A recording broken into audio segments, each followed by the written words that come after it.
This program features live coverage of an African safari and may include animal kills and carcasses. Viewer discretion is advised. A very good morning, everybody. It's a beautiful morning here in the Masai Mara. Still quite dark, and we are on infrared and ready to take you on this morning's game drive. My name is Isaac, and on camera today, after a long holiday, I have Manu, and we are ready to take you on a nice game drive this morning. I hope you had a good night's sleep. The weather in the Masai Mara this morning is 19 degrees Celsius and about 66 Fahrenheit. All good and all ready to take you, on this morning game drive. It's good weather for animals, and I hope we can find stuff. I'm a long way from camp already and in search of different things. Remember to join me on this morning's game drive in different conversation on hashtag SafariLive, or you can watch me on YouTube live stream. I'm joined by my colleagues in Greater Kruger. They're gonna be introducing themselves quite soon. So please welcome, and let's see what we can find for you this morning. I'm using my spotlight to try and find different stuff, and here I have something, a little bird on the ground. It might be a little bit difficult to see it, but there we go. Oh dear, he's gone. Some things, can't stay for very long, and especially when we're using lights to find them for you, then try and focus with the infrared. They'll go. That was a nightjar. It's one of the few nocturnal birds that we have here. Most of them, you have to identify them either when you're holding them or, with a call. The most I see in this area are called freckled nightjars. They have a very, very funny call. It goes like for a very long time. And I think that was the one that we saw there. There's some eyes over here. I don't know what they are. What is that? Do you see it, Manu? Are you on it? There. Got it? Yeah, it is too dark, but you can see the eyes quite wide apart. So definitely that tells me it is either a hyena or a lion. Somewhere there still. Let me see if I can get closer. Those very wide eyes. It's moving. Okay, hold on tight.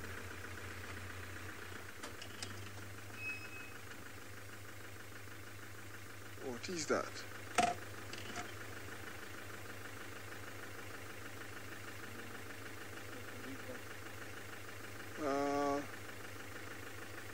No, that is a very different kind of gate. Let's have a look. Hold on tight, everyone.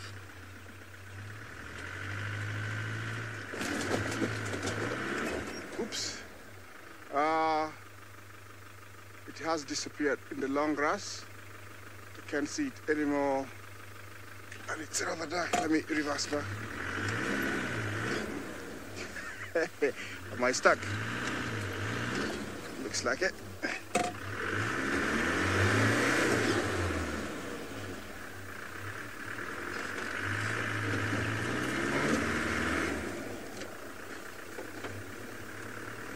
Okay, let's try and find it. Those very wide eyes sometimes are a giveaway that it's a cat. But who am I to say exactly what it was until we see it? Could be an antelope, maybe I'm wrong.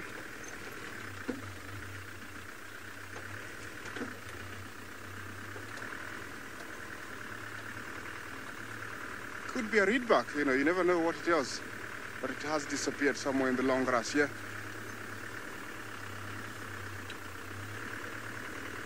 Okay, while I find out who is this, let me take you to Steve who's on a drone this morning, and hope he's got something for you guys. Bit more left. Good morning, everybody. Welcome to the sky. Now, if you are blinking your eyes away, it is not because the screen has gone all funny. You are suddenly looking at the thermal image of the drone from the night sky. It is myself on the drone commander seat with the impeccable Sebastian Rombi, who is flying the night sky with beautiful precision. We heard some lions calling towards the south, so we've flown down south. We've been above Twin Dams, and now we are flying via the Milwaukee Drainage and Twin Dams Road back north to see what we can find. And you can see a couple little spots there. One on the right is standing, and the one on the left is sitting down, and it's a classic sort of body posturing of an antelope. So that is what we're going to move off from. Let's keep heading north there, please, Seb. And coming up towards the junctions of Twin Dams and Pangolin with Chelapan, a very, very busy area for our leopards and lions. Another antelope species on the left there, and a couple of them just materializing out of the thickets. You can easily see that body shape. Very good. Let's keep going, veering to the right there, Seb. Nice junction. That is Chelapan below us on the right-hand side. Often a very good place to search. What a beautiful morning indeed. There's not a breath of wind. Seb goes on leave on the weekend, so this will be the last drone session for a couple of weeks, I believe. So make the most of this one. James, indeed, we are trying very hard, and hopefully this morning the drone will indeed alleviate the leopard withdrawals. Towards the end of the show last night, Tlalamba was seen coming north from Chitwa onto the property. So I did try and follow up. Let's go a little bit to the right there, Seb. What's that on the top right of the screen?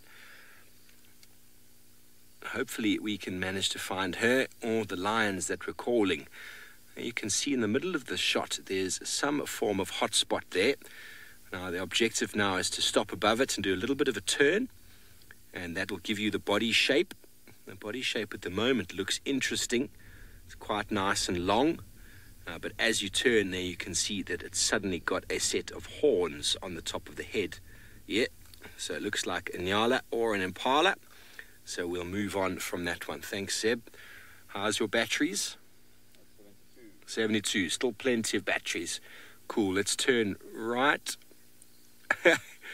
Gabrielle, it does look like volcanic lava. I guarantee you if this was volcanic lava, I don't know what we'd be seeing, because that would be so hot. Everything out there is quite mellow in temperature. 19, 20 degrees Celsius at the most. After yesterday's heat, it's all been dissipated.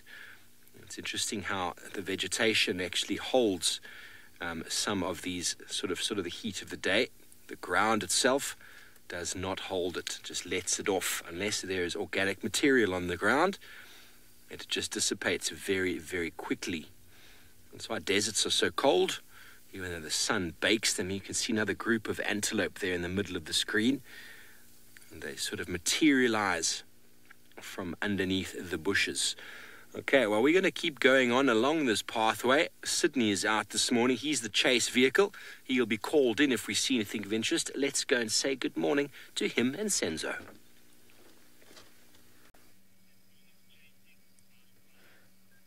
A very, very good morning and welcome to the beginning of the morning safari. This is Sydney Fumurani Mikosi, and I'm traveling with Senzo, who is my camera operator this morning. We are going to try by all means and get you all the very interesting animals here in the field. And for in case if you need our attention, you can talk to us just by following us on Twitter, #SafariLive. You can also follow us on YouTube chat stream. My plan this morning is to go and look for some spotted cats.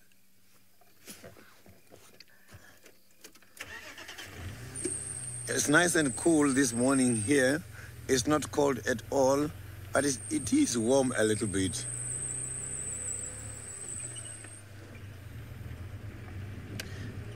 So it's difficult these days to see the leopards. So I haven't seen a leopard since I got back days. My first dung beetle was yesterday. Hopefully my first leopard will be today.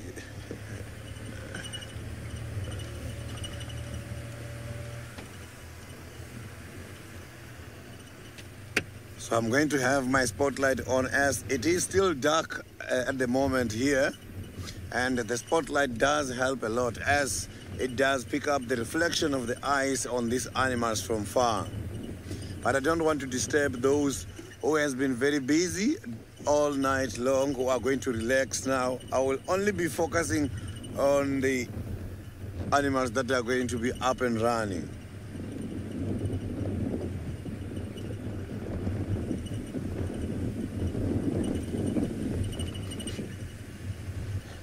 Here by the quarantine, I can pick up a very strong smell that animals has been grazing here last night. But while I'm checking what we are going to find here, let's cross over back to the little flight, the drone with Steve.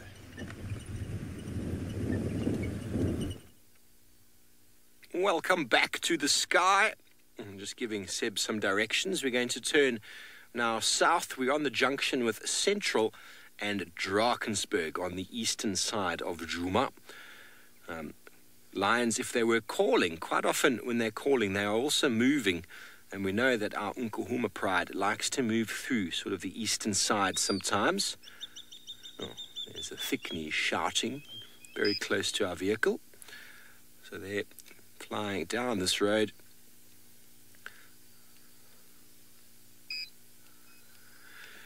Gary, the drone can go how high, Seb? Can you go 100 meters? As high as until the battery dies. So it can go as high until the battery dies, Gary, apparently. Yeah. So what's the highest you've had it, Seb?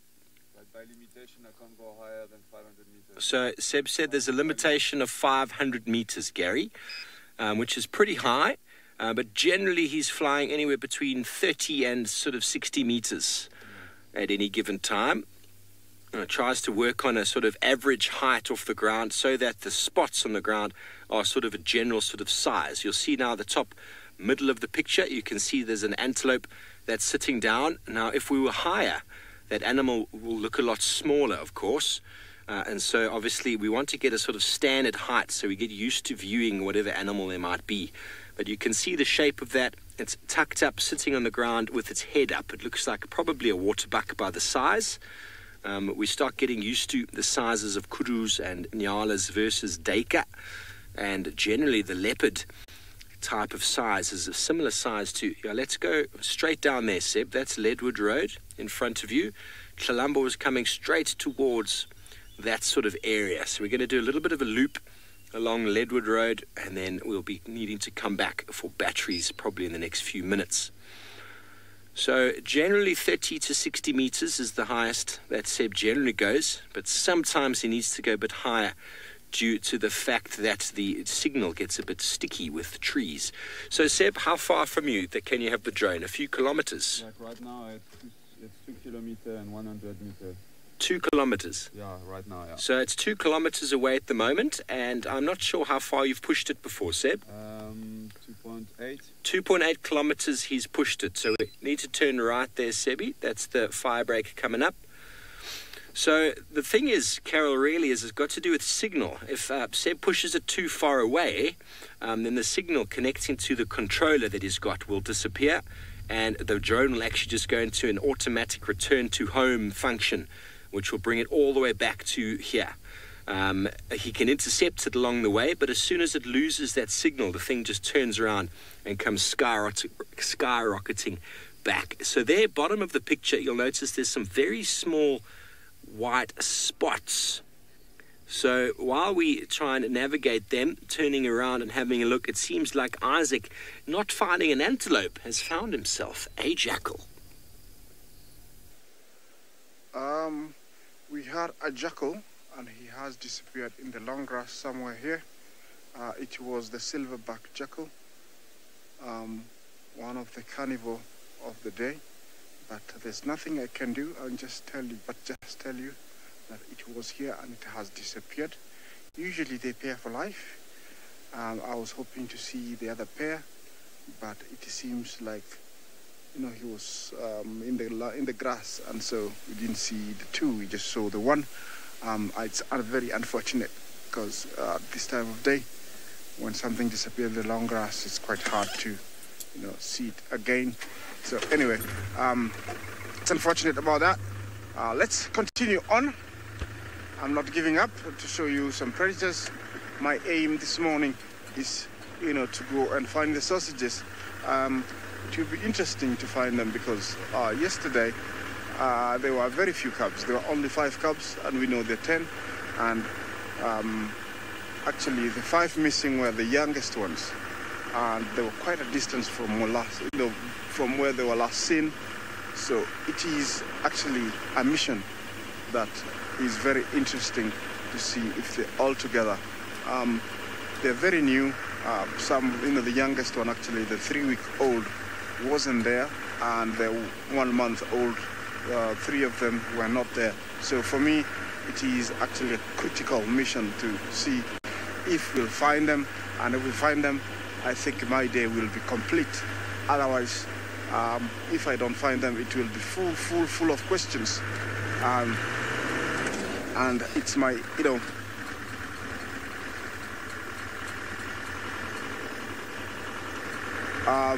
nocturnal animals that we haven't seen. We do have quite a lot of nocturnal animals in the Mara. Porcupine, civet, pangolin, aardvark. We do have them. Very difficult with this kind of grass. As you can see, if I shine like that, unless something is much higher than the grass, it's the only time you see them. But the grass is about 3 feet. So all animals less than 3 feet is impossible to see them unless they are walking down the road. But yes, we do have lots and lots of nocturnal animals here in the Masai Mara. Yeah, it's a complete ecosystem, and when I say that, it involves, you know, all, you know, from creepy crawlies, small carnivores, to big predators and big, you know, herbivores. So we do have everybody here in the Masai Mara.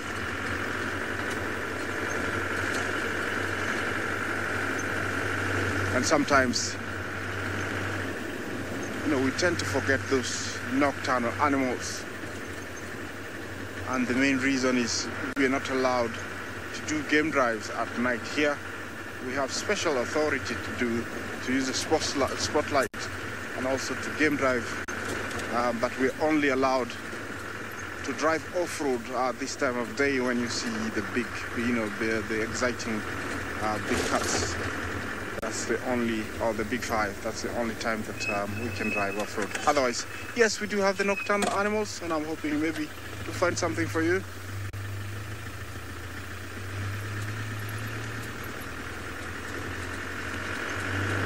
T2, sorry, that question was rather quick. Could you repeat it again, please? As I continue to look for stuff for you guys.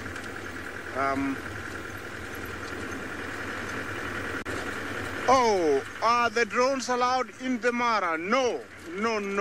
They are not allowed in the Mara. You're not allowed drones in the Mara by all means. Even near any park, you're not allowed.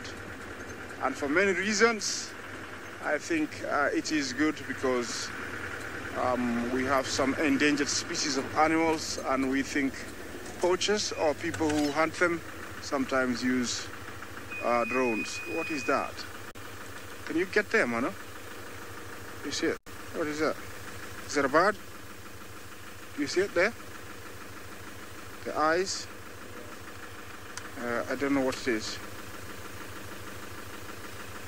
Yeah.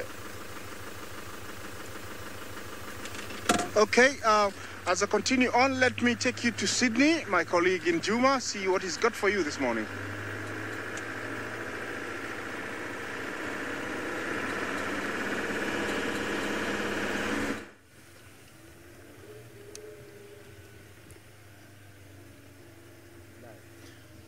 So now I am driving much more towards the Twins Dam.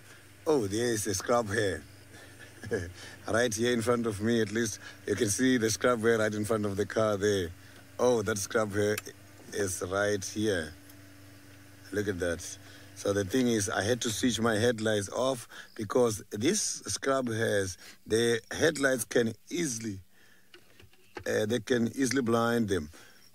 So this is not one of the animals I was hoping to see this morning. You know, one of the nocturnal animals I'm hoping to see here in Juma is the aardvark. I have seen the aardvarks a lot before, but since I have joined Wild Earth, I haven't been lucky with the aardvark yet. But I've seen a lot of tracks and I've seen a lot of droppings for the aardvarks here in Juma, but not the actual animal. So I'm hoping to see the aardvark one of the good days. So you can see that the scrub hare is still now busy foraging. So normally they are nocturnals, which means these animals are much more active during the night, and come daylight, they must have to hide. Why they do that is because they know they are so very diminutive in terms of the size, and the big birds such as the eagles, they can easily take them up. So they know they must have to be active when the eagles are sleeping. When the eagles are sleeping is when the scrub hares are active. So you can see that the scrub hare is much more clever. So the scrub hares, they are grazers. They feed on grass. But if you look the grass, it doesn't look green at the moment there because of the time of the day. So the grass is green at the moment, but because of the time of the day, it's looking very dry.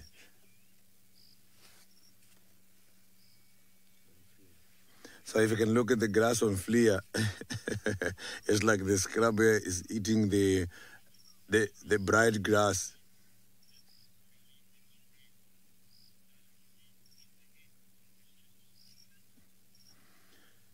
So if you can check nicely there now by the flare, you will see that the scrub hare's head is so wide. It's something that I didn't notice. I only noticed now that there is a question, because normally where the flare is much more brighter is where the heat is too much.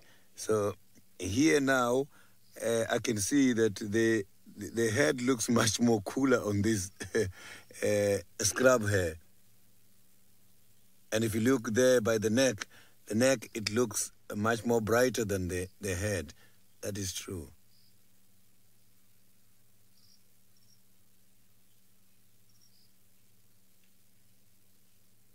This is so beautiful. You can see that when he's trying to catch the grass from the ground, it looks like an aardvark. Look at that. It looks like an aardvark when the aardvark is looking for some ants. Because the aardvark also got the big ears.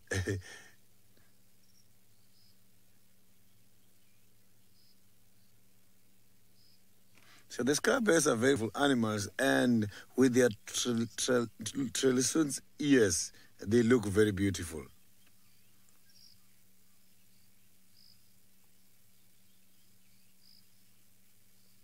So you can see that these animals has got a very big pupil. If you look at the pupil, you will see that they cannot be able to move that pupil around. Instead, they've got to move the head every time. Look at how fast he is chewing these grasses.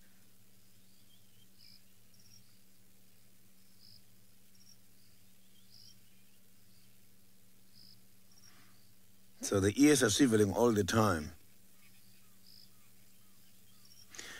So the scrub hare, they do have predators, and some of the big predators as well. They do snack on them when it's difficult for them to get hold of something preferred by their size. They end up taking down this kind of scrub hare. We have seen the cats such as Tandy taking down the scrub hares. Tandy prefers the scrub hares a lot because I have seen her on several occasions. Also, sometimes Hosanna does also go after scrub. Even the lions, sometimes they do take down the scrub hares.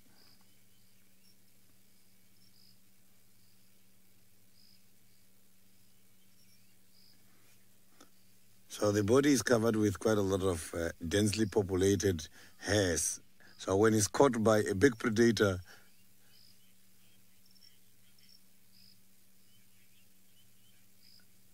so the scrap here can live about some 3 years, 3 and above. So it depends, because here in the wild is so difficult. In the wild is not easy. There is quite a lot of predators around. A lot of them don't reach that stage. They are so vulnerable. Scrap hares, they live on the ground. Yeah, they are camouflaged. They can be able to hide when they are by these grasses and the trees, but their life is always very much threatened by a lot of things, including bears. And bears, they do have good eyesight. So I like the anti-predatory strategy, is an old one, of running fast on zigzag, just to avoid, to confuse the predators. The most interesting part of the scrap hare, it is when the female is interested in order to mate.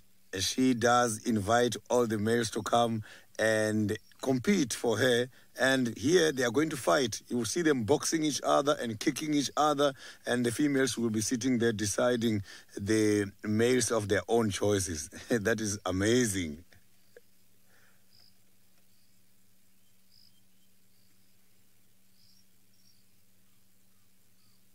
So the scrap hares don't get married to the lazy males. So now let's cross over to my other friend, Isaac, by the Masai Mara.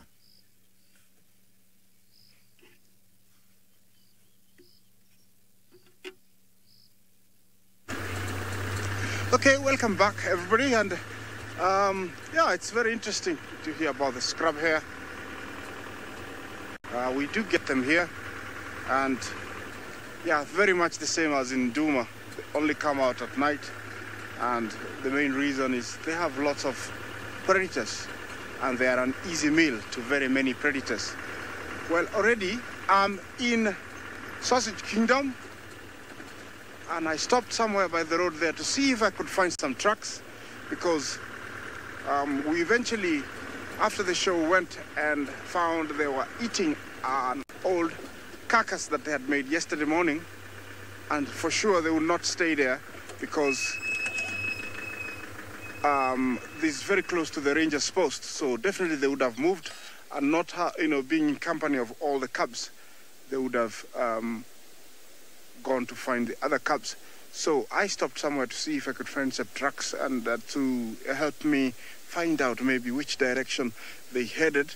And I'm still shining, hoping to see those, those eyes somewhere in the long grass, so I can follow them. But so far, no luck. But I'm already here, and I'm hoping to see if I can find them. I'll just walk out a little bit, you guys, so you'll have to watch for me and see if I can find some tracks on this road here. It might assist me much quicker to find which direction they went.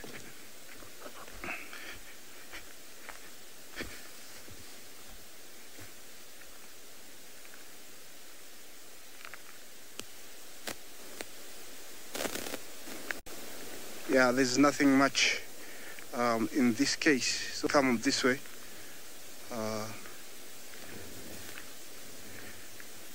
I might have to go back to the ranger's post and find out, because I don't see any trucks heading that way.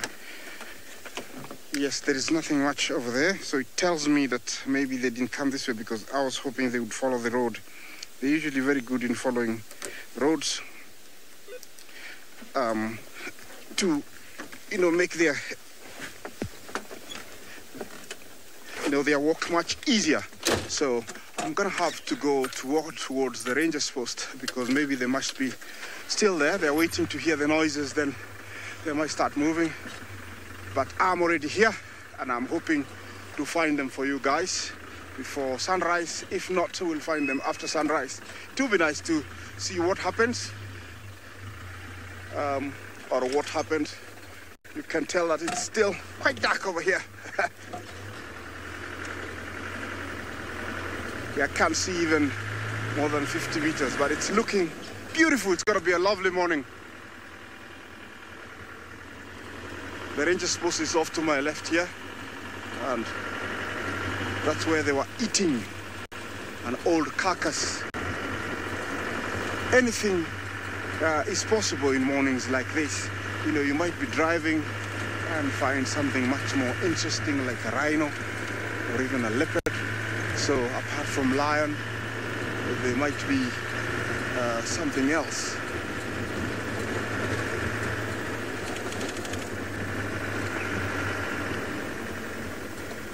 Child of the universe, good morning. How are you this morning? I hope you had a good night's sleep, or even, I don't know what time it is there. Yeah, it is rather difficult tracking anything at night, because if it's in the long grass or even the wrong direction that you're shining, nobody might see it. Oh, I have a scarab here running very fast in front of the road. I hope it doesn't end up in lion's mouth, because he's headed towards where I think the lions are. Yes, it is very difficult tracking at night. It's not very easy because you don't see far at all.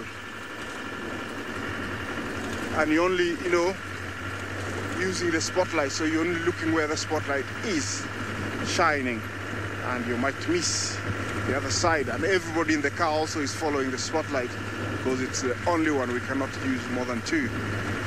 Okay, let's take you to Steve with a drone, and I hope he's got something. Yes, let's take you to Steve. Well, thanks, Isaac. We do indeed have some animals from the sky. You'll notice that there are very large blobs of sort of silver on the screen, and if you look closely, you will see that some of them are actually sleeping elephants. It's a huge, well, not a huge, 1, 2, 3, 4, 5, 6, 7, 8, 9, 10, probably about 12, maybe 15 animals on the right and on the bottom left of the screen. And now you can see it stood up. It's having a little bit of a sniff. There we go. The other one has stood up. Elephants do indeed lie down when they sleep, folks. It's not something you get to see very often, but on the drone, we do get to see it all the time. Well, they do, Murray. Elephants will lie down more often than people give them credit for. The only proof I have of that is from this drone and from tracks that we find on the ground. Obviously, an elephant can also sleep standing up, leaning up against a tree. They often lean against some form of slope or termite mound. There we go. You see elephants all over the place here. There they are. I remember last time on the drone, remember, Seb, we found a herd of elephants during the series, and then they ended up finding leopards in between them. Do you remember that? Yes. We skipped over the leopards because we figured it was part of the elephant herd. So we're going to give this herd a proper little scouring to make sure there's no leopards hiding. If a leopard encountered a herd of elephants, it would probably just sort of tuck themselves down. Let's just go back a little bit on the bottom right there, Seb. What are those? Chris, they do stay awake generally, but, the female elephants will stand and feed while the youngsters sleep. Youngsters need more sleep than the adults, and the adults will just stand above them. They're very alert, and any sort of signs can wake them very, very quickly, but they do nod off about 15, 20 minutes at a time. I've known of some elephants to sleep for hours on end during the night, but there you can see a beautiful herd of elephants spread across the plains there. Wonderful to see. A very easy animal to identify from the air. And we, Seb, about 30 odd meters again? 50 now. 50 meters now. So as not to add any noise or stress to the elephants. The higher you are, the less noise it makes. So that's Treehouse Dam in the top right of the screen. We are going to be heading across Treehouse Dam and then over towards Mamba area, where we had a hotspot a little while ago that we're going to go back and investigate. We were running out of batteries, and so we had to come back to change them. So there are the elephants from the air. Aren't they marvelous? I'm just going to let Sydney know so he can come and have a look at them with the flare while we go and check out that other hotspot. Sid, there's a nice herd of elephants around Fullerman's Cutline and Shabamu, if you're interested, if you want to have a look at them with the flare. Elephants do look wonderful in the flare. He didn't hear me. I'm going to talk again. Sid, there's a herd of elephants around Shabamu and Fullerman's Cutline, if you'd like to have a look at them with the flare. Okay, so he's going to come across. He's on Twin Dams Road at the moment. He's going to come across, have a look at the elephants. But unless we find something of interest to call him in sooner, we are looking for predators. But with the benefit of the FLIR camera, it is marvelous what we can actually see on the ground in the middle of the darkness. And FLIR is really quite a remarkable tool. Seb just doing a little bit of a turn. Top middle of the screen is the old hyena den.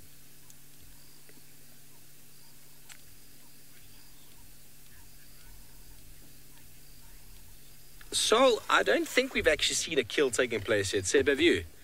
Almost here in quarantine with you. Almost. We've had a couple of hunts, so we've had a few hunts, but we haven't actually seen the takedown. I know. Let's go right, Seb, all the way back to Mamba. Yeah. I know that about a month ago, Seb with Lauren, I think, found Tingana on a Nyala kill, and they thought it was 2 lions because of the size.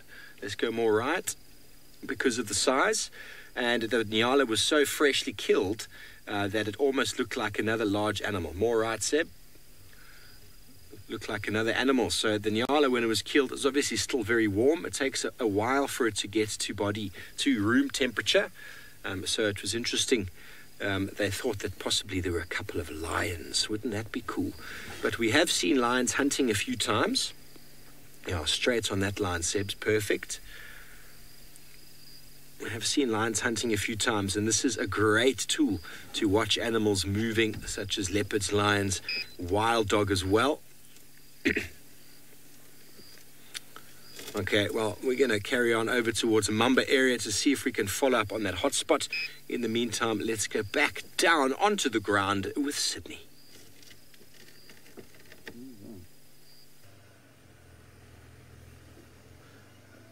I've just been lucky with a civet now, and that civet just got disappeared somewhere here in the bushes. And big civet. So it just went in here. It was right on the road. But now I can't see anything anymore. I did see the whole animal. It was just on the road and now went off somewhere this side. He was not even eaten. Maybe we might reallocate him again. It's too thick at the moment. I think the grass are obstructing the view. We can't see anything anymore. So that was a civet.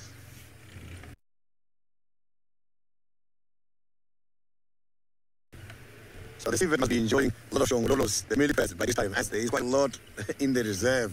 And I know they like the shongololos a lot. That is, if you see at the droppings, there is quite a lot of evidence showing that they're eating lots of shongololos.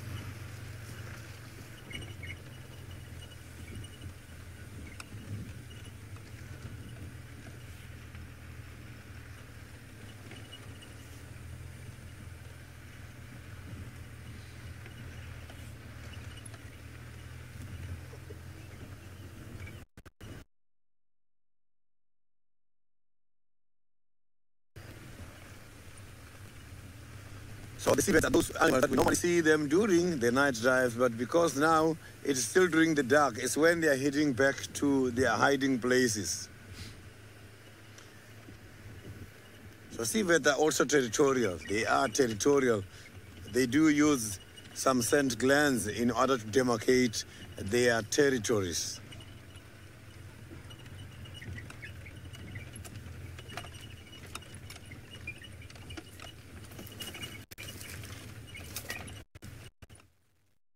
Glands are very much strong.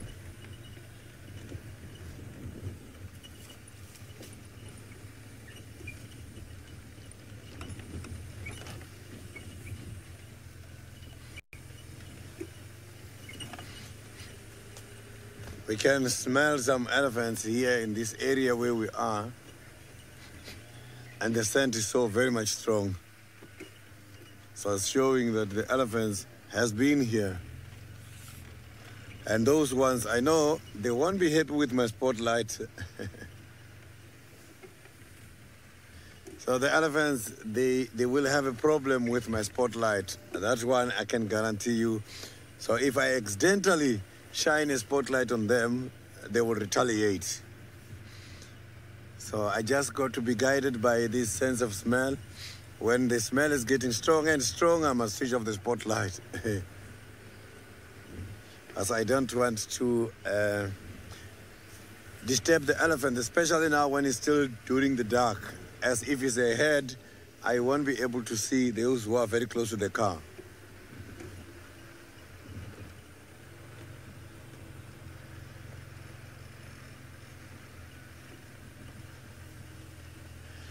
Anna Marie, the art wolf is one of those animals I have been seeing a lot. So remember, Anna Marie, I have been in the bush since 2006, and I can promise you I've only spent maybe less than 4 Christmas at home. So I have spent much of my time here in the wild at the moment.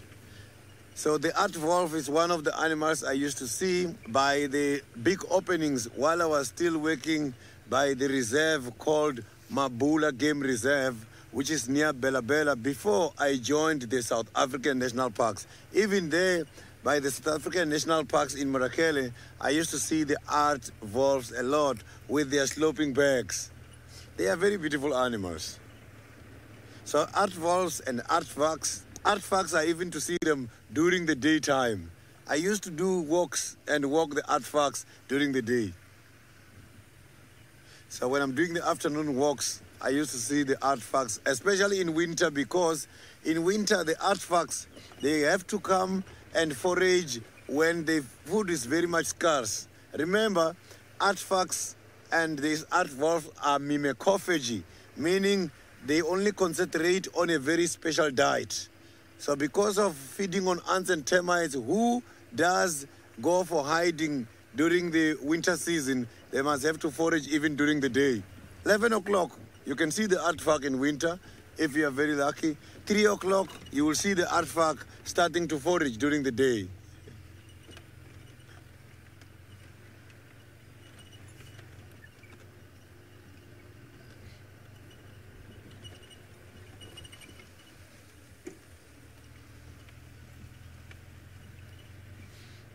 Yeah, the elephants must be somewhere here in this area. I also heard Steve was talking about them, but here where we are, they've been here, we can just pick up the scent as I have indicated. So it means they're much more towards the western side.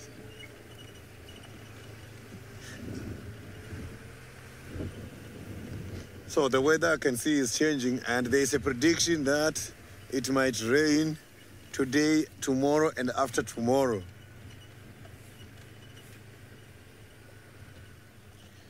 So now, here it is getting overcast. Let's cross over to Isaac by the Masai Mara, who is enjoying the morning skies.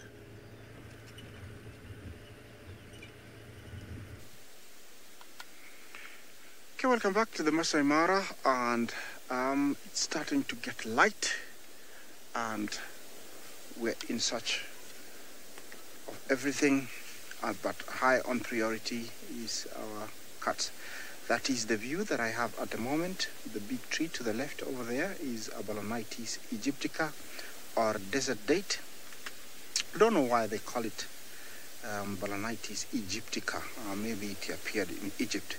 It does produce some dates that are sweet sour, and we sometimes consume them. I remember as a young boy looking after my father's cattle. You know, you don't carry anything when you go out to look after cattle, because taking water or food is a sign of weakness in my culture. So you go and be brave man, and so fruits from this tree will sustain you while you're still out there. The whole morning, the whole afternoon. So you can tell the canopy is slightly different to the other ones to the left or right. The other ones to the right or left are acacias. And this is a tree that it's a very iconic, and it portrays Africa. This is the tree that I have seen that gives people, lots of people, a reflection of Africa. All I need now is a giraffe to walk by there, or an elephant. Remember, this is not a painting. It's works of art by my magician, Manu. He's giving you that beautiful morning light that we're getting there, all different kind of colors, different types of colors. All I need there now is an elephant, a giraffe, or a leopard hanging on that tree. But yes, we haven't gotten lucky with anything, or a flock of birds to fly over there. That would be, amazing. It's still very, very early. It's almost 6:15 East African time. I don't know what time it is where you are. You can start, communicating with me as early as now on hashtag SafariLive. This is coming from the Masai Mara. These trees you see here are actually very distinct to this area of the Mara, and the ones in the middle there, the acacias, I think they are Gerard's acacia. They do produce some gum that baboons, monkeys eat. Also, kids, I did eat it. It's like gum, and it's sugary. So it also does produce food, and this is an area I would hope to find a bush baby. Yes, somebody says heavenly. It is actually heavenly. It's beautiful. It's one of those sites that you can't really explain in words, like I always say. And I really appreciate it that everybody is appreciating this. It's really beautiful. I was talking about bush babies. Bush babies are small primates that lack the fifth digits. Rather funny because they have very huge eyes, capable of seeing at night, and they eat sap from these trees. The date I was talking earlier, the jackals eat also the fruit, and the baboons, and so they do produce food for certain, animals that are found in these corners of the world. Definitely that is east, and in another maybe half an hour, we'll see the sunrise. Elizabeth, do you want me to describe the scene? That is rather an interesting question. Please, what is it? Smell. Oh, you want me to explain the smell?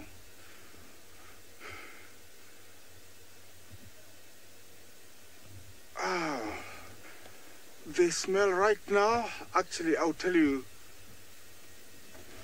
Have you ever actually inhaled lots of fresh, big, I would call it lump sums of fresh air, that there is no impurities, is just pure natural air? I don't know how you explain that it's full of oxygen, but that is what I feel. There is nothing that is affecting or choking or smelling or tasting that, I can feel. It's just so natural. It's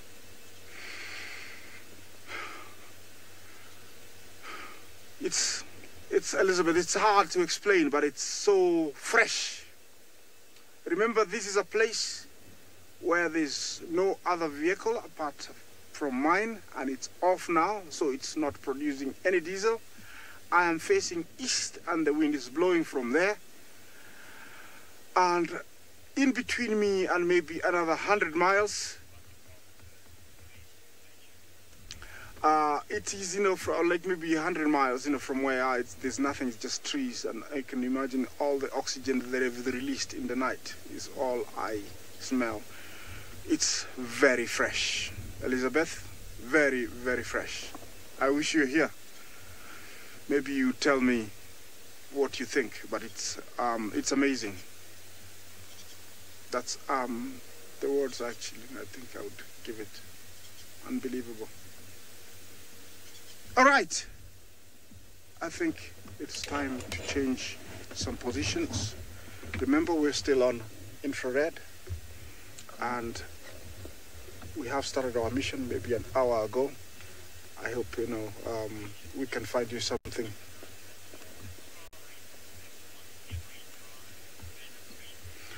Anna Marie, thank you for your question.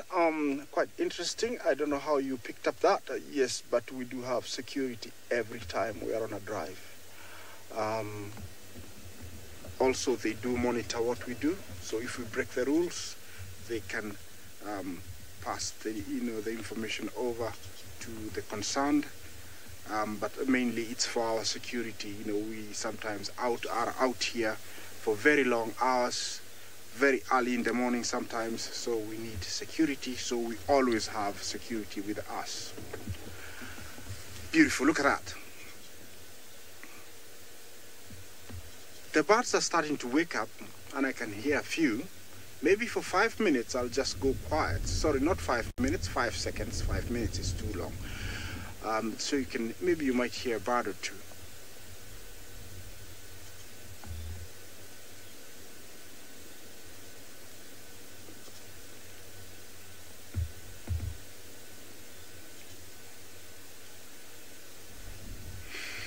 Okay, this is one of those places where 1 minute feels like 1 hour, because it is so quiet.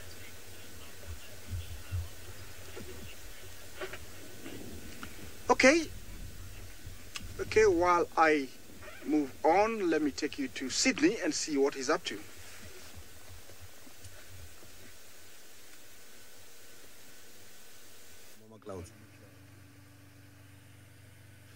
I am still here in the very same area where we saw the civet earlier on, just to try and check if I cannot be lucky again, but I can see that civet is gone. I was hoping to see it. It was a very good sighting when I saw it at the beginning. So now there's no need for me to use the spotlight because I can now see far. Oh, that was a nightjar. So the birds are starting to get excited. I can hear quite a lot of bird calls here where I'm passing.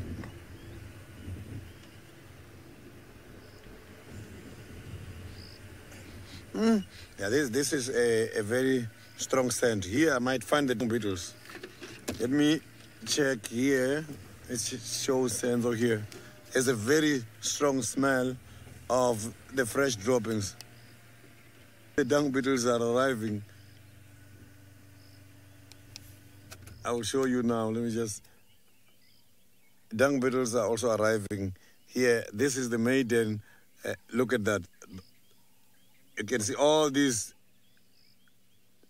animals we are seeing flying.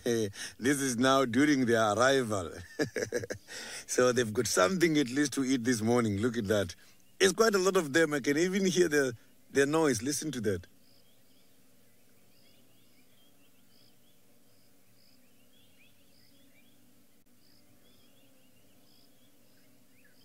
They sound like bees. There's a lot of them here. Look, the ground is moving. You can see there. So this is a maiden. What is moving there is those dry old droppings, but they are fresh droppings here. Murray, that means I'm at Big a party here. Stand. Ding. But listen to the sound. Look at the dung beetles here on flare. Look at that. The dung beetles are enjoying themselves here. It's very rare to enjoy the sound I am hearing now here. Huh? Just listen to them. I'm just going to get off here a little bit just to go closer so that maybe you can hear them very nicely.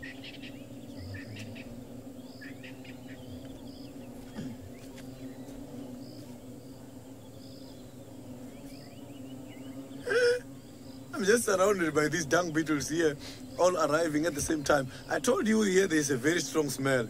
If I can be able to pick up strong smell of these droppings, dung beetles, they can pick this smell from very far. So this is the droppings which has been left behind by a male white rhino. That one I can guarantee you. Why am I saying that is because of the evidence. You know, the rhinos are territorial, so they defecate and kick. I'm not going to kick now because there's dung beetles here, and these dung beetles are doing a fantastic job. So let me leave them alone just to give them a chance to eat, as I haven't seen dung beetles like this for a long time.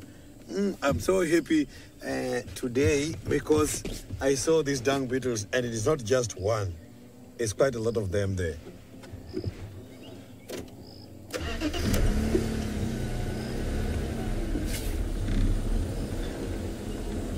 So me and the dung beetles, we get along. We get along a lot.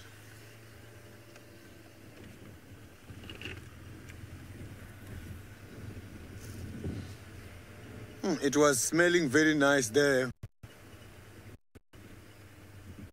The dung are active. You can find them also at night and also during the day. They all get attracted by the light. They come to the light sometimes. So there where I was by that rhino maiden, it was smelling very nice. That is what young beetles were enjoying there. So droppings, it's not.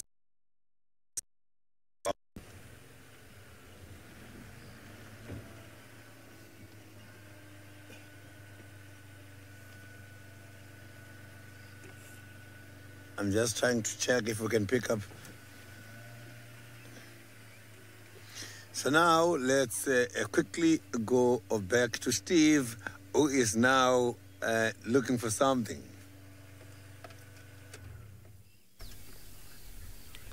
Welcome back, everybody. We have located something from the sky. We would like to call Sydney in to this position. He is not far away. We're just trying to get around it. The type of shape that it is something that Seb and I are quite familiar with during the TV show. Quite rounded. It's disappeared now from view because of the trees.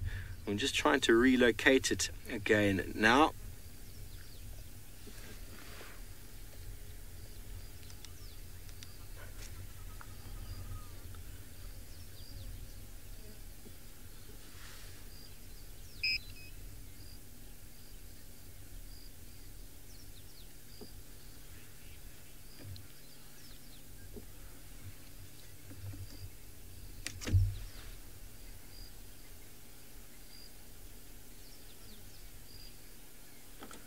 Good morning, everybody. Welcome to this wonderful evening sky. We have found a hot spot. Sydney for Steve.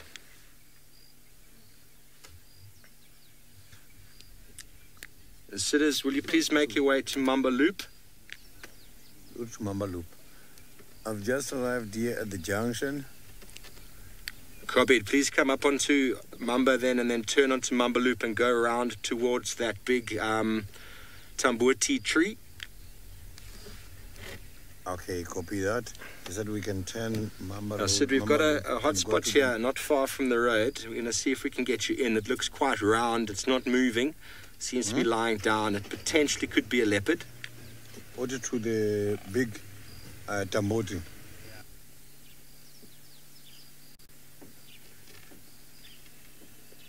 To the side. Copy, thanks, Sid. What do you reckon your ETA is to that Tambuti tree, that big one growing out of the termite mound? Yes.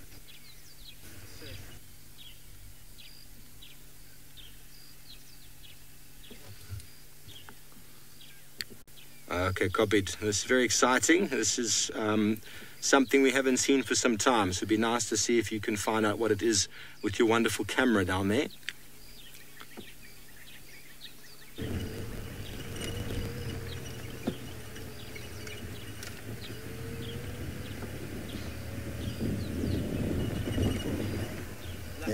Yale. Huh? To the left. When I left here, Okay. It's quite sheltered by the trees. It seems to be quite thick in there. So once you get onto Mamba Loop, we'll guide you, and I'll let you know when you're about at the right spot to turn. You'll turn north off of the road. Okay, copy that.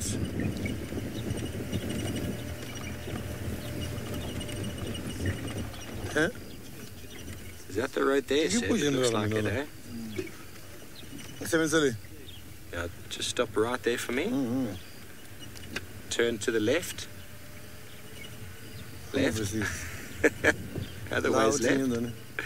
Seb? Left? The other way then. The other way.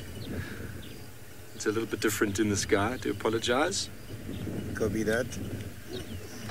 Okay, now just pull back a bit. See if we can get sitters coming in from the top.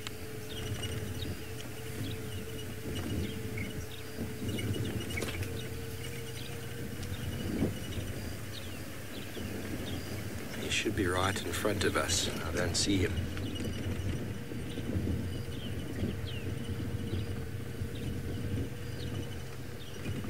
I don't see him at all, Seb. Let's turn to the other side.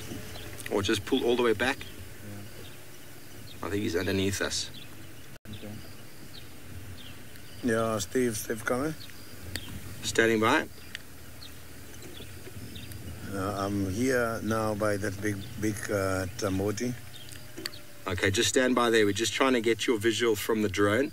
Seb's just going to move a little bit more around. Okay, copy that.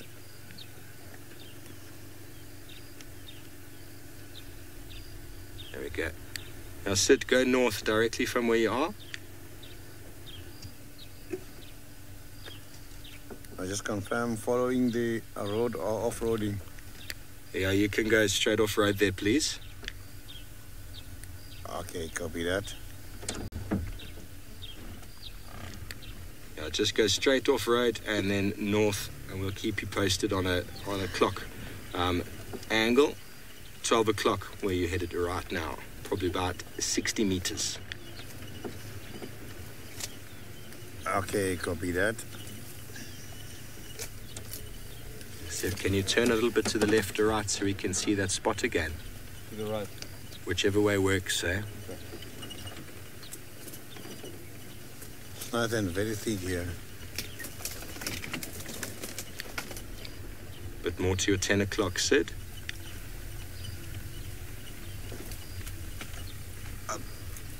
Copy that.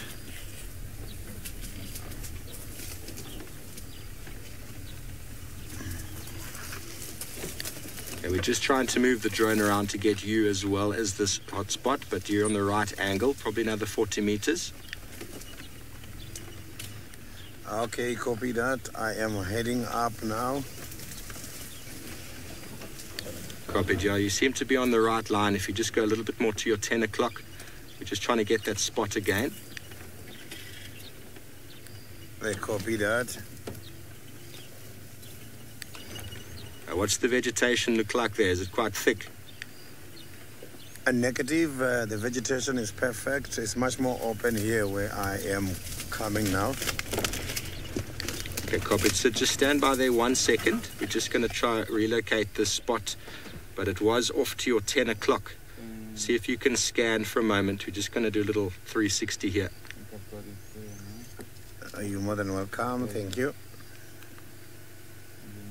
Okay. Sid, keep headed probably 30 meters to your 10 o'clock. I copy that. Okay, I'm putting my finger on the screen. Okay, hold it right there.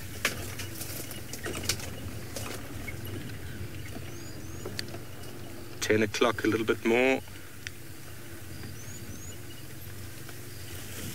Yeah, I just want to try and maneuver through these bushes. Not a problem, M4. I'm holding my finger on the screen here. I think the trees are quite tall and a little bit thicker where you're headed, but keep going. I've got my finger keeping the spot here. Okay, copy. At your 7 o'clock now, so once you get around this thicket.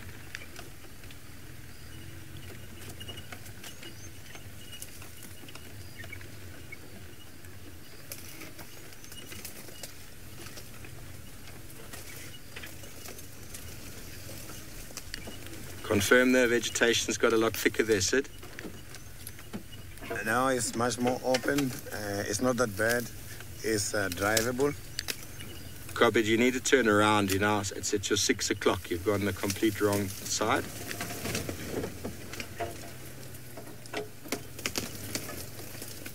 Now hold it right there, Seb. That's perfect.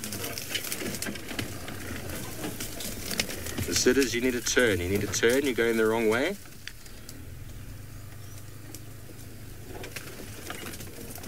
Yeah, just confirm to the right, to the left. The 6 o'clock sit, that's directly behind you. You've gone the complete wrong way.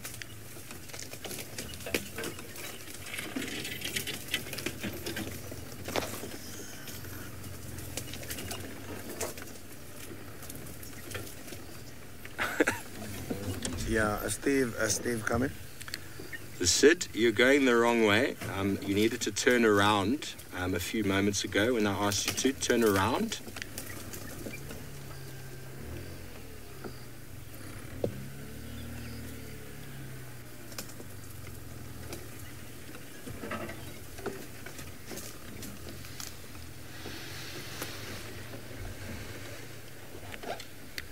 The sitters, what's going on there, buddy? You need to turn all the way around and go straight back.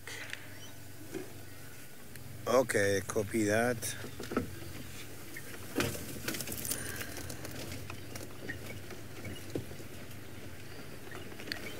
And keep turning to your 2 o'clock. Okay, copy. Still 2 o'clock. There we go, a little bit too much. 10 o'clock now, if you can find a line at your 10 o'clock and go straight, probably 40 meters. Okay, copy that.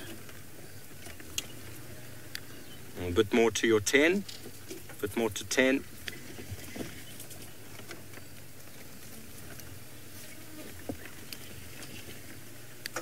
There we go, 12 o'clock. Sitters, keep that line straight if you can. I'll keep guiding you in. Obviously, you will be going around bushes and things, but I will guide you straight. Just keep going straight, 40 meters.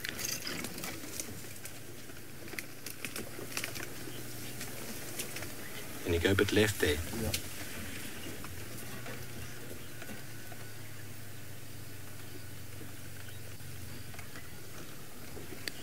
That's it, sitters, just at about 11 o'clock. 25 meters or so. 10 o'clock now. Hold it there. Okay, copy that.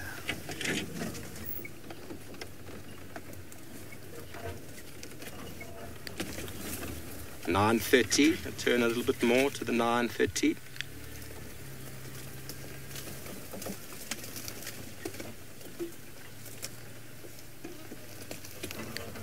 And 10 o'clock sit, turn to 10, 20 meters.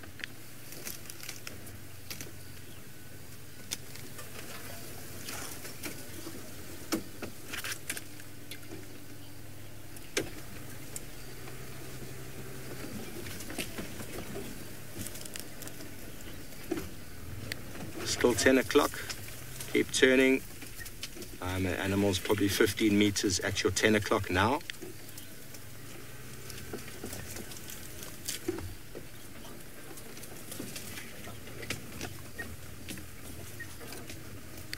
I said you've gone too far. You need to turn now to 7 o'clock.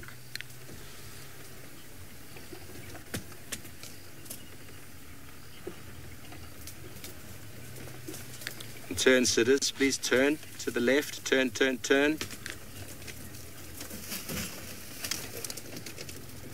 Keep turning, keep turning.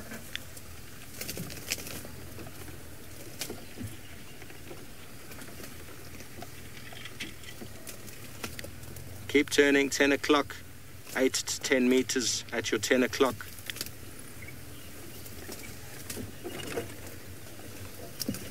Sid, you need to turn, please. 7 o'clock now.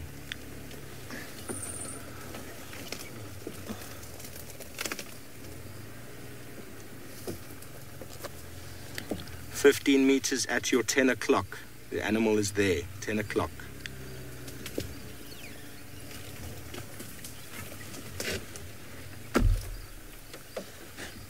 Sid, you're now turning the wrong way. You need to turn to 7 o'clock. Left, please. Yeah. No, it's too thick here. I must have to see how I'm going to go around here. Okay, copy. The animal's now at 6 o'clock. You're going the other way, but if you can't get through,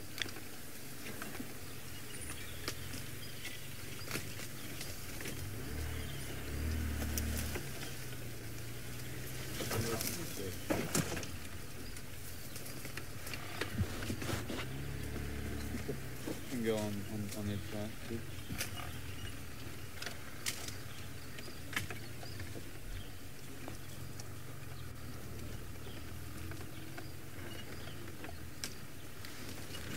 okay, so I don't know if you've got any way through there because you are going all the way around, so I'm not sure if this is feasible anymore. Yeah, I'm gonna run out of batteries soon.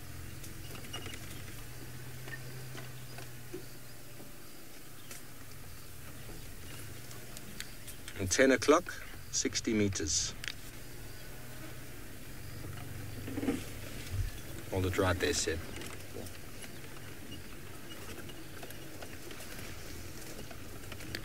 7 o'clock. I'm gonna have to come home, eh?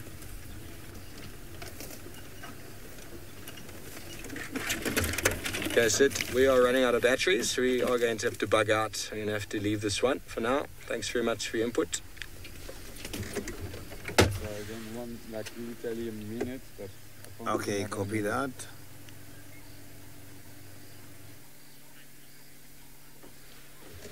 Well, thanks everyone for joining us. Apparently some places are unpenetrable, so we haven't managed to relocate on whatever animal this might be, but that is the way it works. So you don't always have luck, but the density of the bush out there obviously too thick for us this morning. Thank you for joining us. Have a beautiful, beautiful morning. Goodbye.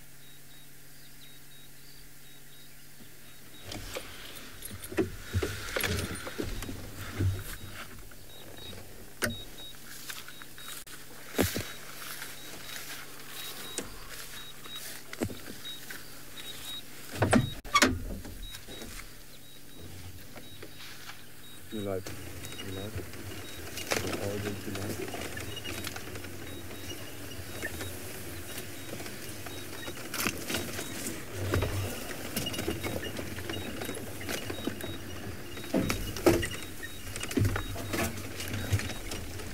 I am here trying to find something that has been spotted in earlier here, but it's difficult. The grass is very much tall and the bush is very much thick at the moment, so it's difficult to see what has been spotted in this area here.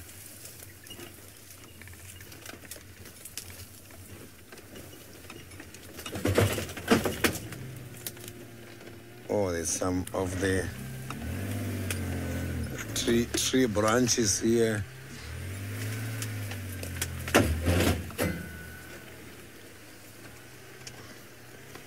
It's one of those stumps.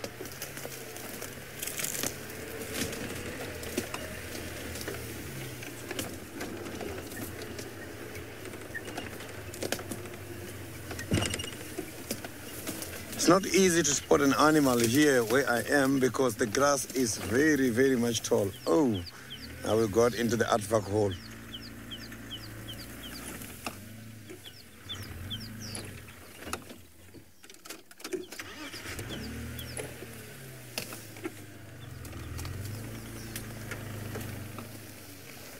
So now let's quickly cross over to Isaac.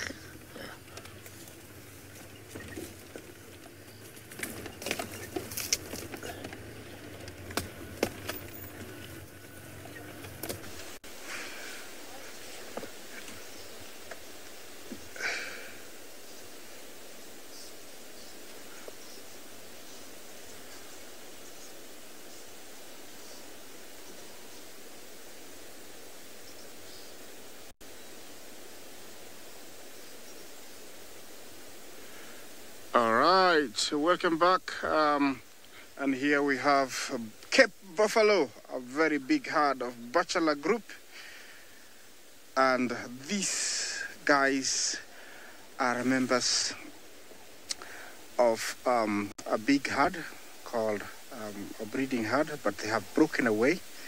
When they reach a certain age, about 7 to 8 years old, they become too big, too heavy to move long distances. So they find areas with good cover, water, and plenty of grass, and retire. So we sometimes call them the retired generals. And these guys are very dangerous, and especially when you are on foot. He's got some beautiful horns. Look at him. Good framing, Amanu. Thank you very much. Yes, and they are pure grazers, an animal that is highly affected by drought if it dries up. So because they are fully dependent on water, they have to drink every day, and also they have to eat a lot. It's got a very good digestive system, this buffalo, digesting almost 70% of everything it eats, unlike the elephant that digests only 40.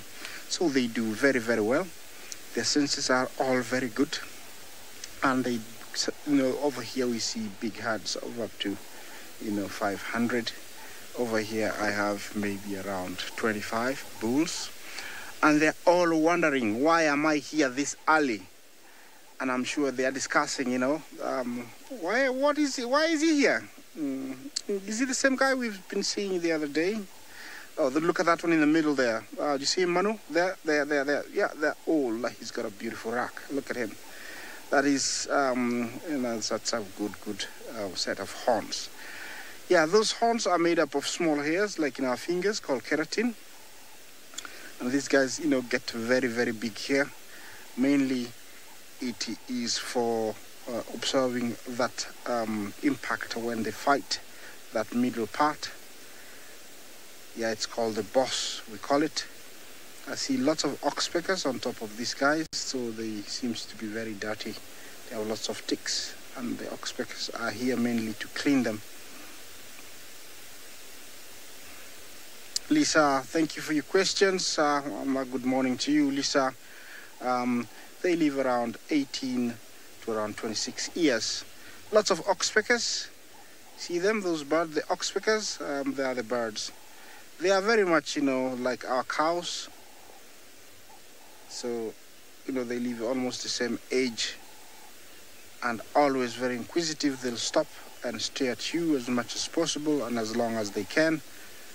Sometimes I feel like, they're asking, I owe them something, and they've discovered it's me, so they're just about to come and ask me for whatever I owe them for, because they do have that long stare.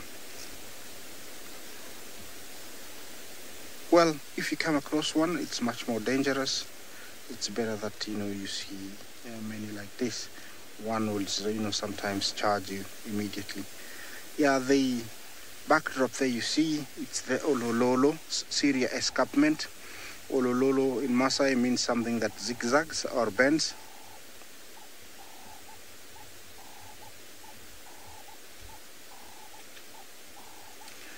Tesla, you asked me, if a lion go for cow, if they'll also go for milk. I don't know if I got this question correct, but no. If the lion went for a cow, it will just eat the meat. Tesla, I understand you. Yes, they'll just eat the meat. Tesla, I hope I answered your question. Because that's all they want when they kill a cow, if they do. They won't drink the cow's milk. They'll eat the teats though, that contain the milk, but I don't think they would appreciate the taste of milk. They'll appreciate the taste of meat and blood. Yes, these guys here, you can tell they're different sizes, different ages, and also different kind of horns. Yeah, they come very much like us. Some of us have got long nails, wide, short. So very much, they're bosses. You can look the one to the extreme right. He's shaking a little bit. Look at his boss. He's much, much thicker. And one of his horns is almost bending, touching the horn on the right. You see that? Sometimes that is a danger. I've seen one that you know, bent like that and eventually started digging into the skull.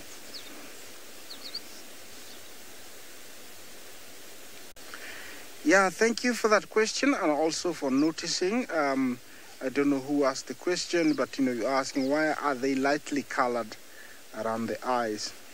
That is a skin disease caused by a mite. It's bacterial. Sorry, was it Molly? Sorry, thank you for the question. Yeah, it eats the skin, and eventually the hair falls off, so it remains bare. That's why it looks lighter. Yeah, it is a skin disease. And actually, it does affect them more when it's dry. But once it starts raining and they wallow, the smaller the mite and the bacteria. And so, you know, it's much better. Look at that, you know, that little guy is between the horns. He doesn't like it, the oxpeckers. Yeah. This is a bird that is very much associated with buffaloes, the oxpecker, sometimes giraffe, and traditionally, if you hear it somewhere, you have to be very careful, especially if you're walking on foot, because there might be a buffalo that's hiding, and because we associate them with buffaloes. You can tell this guy in front here, he's chewing his cud.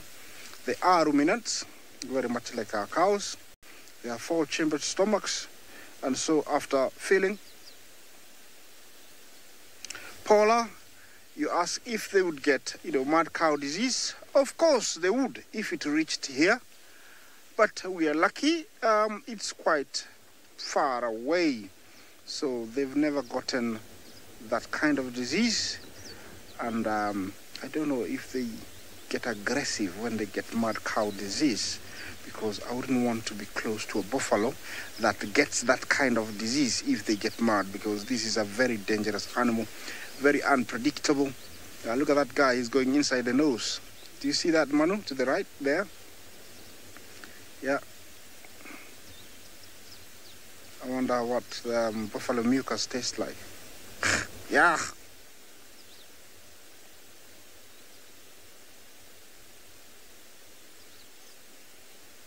Can you hear the sounds, guys? It's getting light.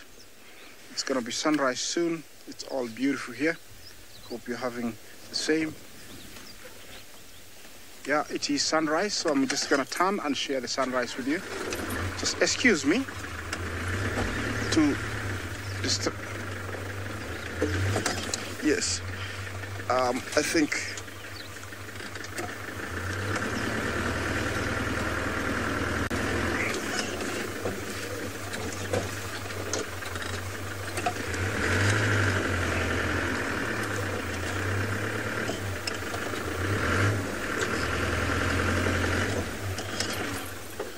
Minamu, thank you for your questions, and it's a great pleasure to have you this morning, Minamu. They would eat both short and long. Over here it's very long, but very palatable, and that is what they're eating at the moment.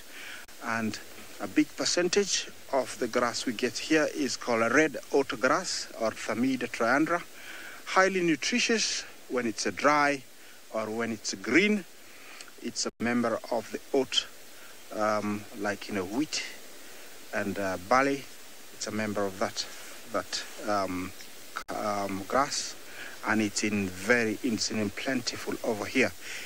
It is officially daylight, and like I always say, this is not a postcard, but this is coming live and direct, you know, from the beautiful and the only place, Masai Mara.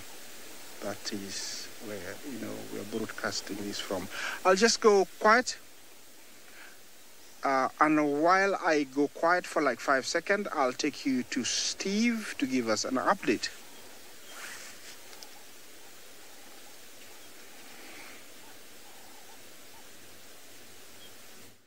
Good morning, everybody. Welcome. The drone has landed. And, well, we are now on Game Drive. My name is Steve, joined by Sebastian on camera. Please don't forget we are live, we are interactive. We'd like to hear from you, #SafariLive, or throw your questions, comments in on the YouTube chat stream. We are going to see if we can find ourselves a leopard this morning. How wonderful would that be? I would really like to find one.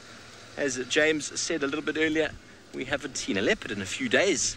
Getting a bit itchy. So we're going to head back over towards the area where we had the drone a moment ago, see if we can maybe follow up on what that hotspot was. It was a bit thick, it seems, but maybe it'll start moving and come out into the open. Not sure. We might have some luck. We might not. Who knows? There's a nice, beautiful morning, a little bit overcast. It started off as a clear sky. Now the clouds have moved in. I think it's going to be a beautiful day. Tusi, I have no idea what Thandi is.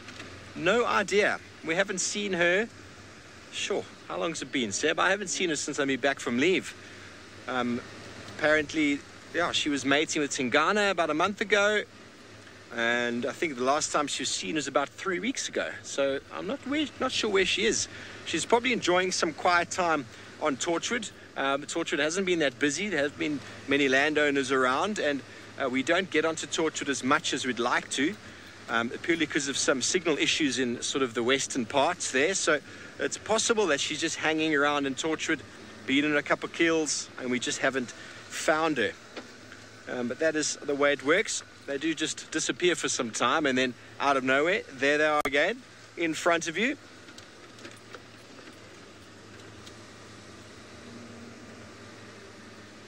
Carol, it's really hard to say what the leopards have done. I mean, Hussain has definitely left. What the reasons that are, is it because of the lions? Is it because of the territorial males like Ukumuri moving in from the west, Quarantine moving in from the east, Gajima from the north, enough of his young son starting to scent mark and sort of claim an area for himself? I think it's just that time of year. We've had rain. There's water all over the place. It does make this time of year very difficult to find leopards. It doesn't necessarily mean they've moved off. It just means that they're catching food and maybe spending quite a few days on it without us even knowing where. And if they find a kill and they're in a drainage line or in a thicket where we don't have access to them, unless we find their tracks coming in and out for water, we just won't know that they're there.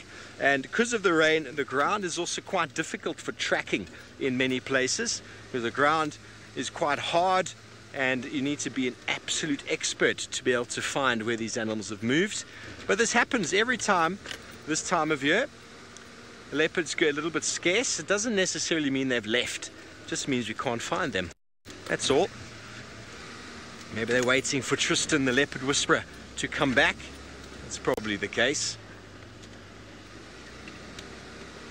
Yeah, well, we're heading down Twin Dams Road. We'll be at Chelapan in a moment, but let's go back over to Sidis.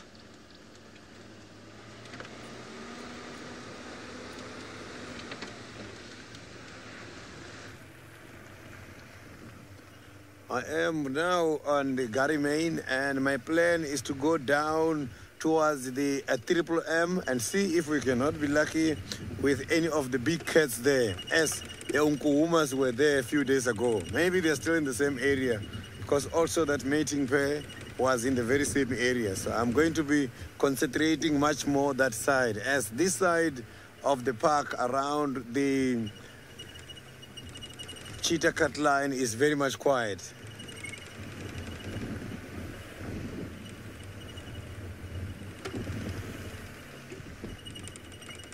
The elephants and the hyenas has been to everywhere. Unfortunately, I don't prefer to follow the hyena tracks in the morning to guide me to where the predators are, because the hyenas, they go out for searching purposes at night, so they can be able to search all night long, which means the tracks here on the ground are just going to lead me everywhere around this direction, this game reserve, all directions. So I prefer to follow the hyena tracks if the fresh track is during the day. Then I will follow. It means there's something somewhere. But now it's difficult.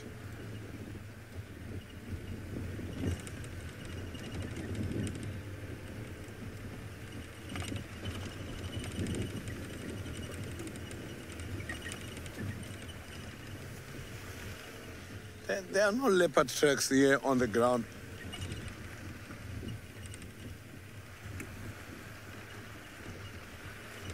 So there is a question I didn't copy, which just came now.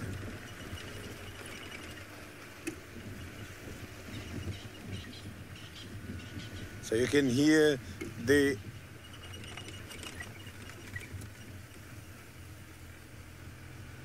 Mari, I have been trekking while I was still very young.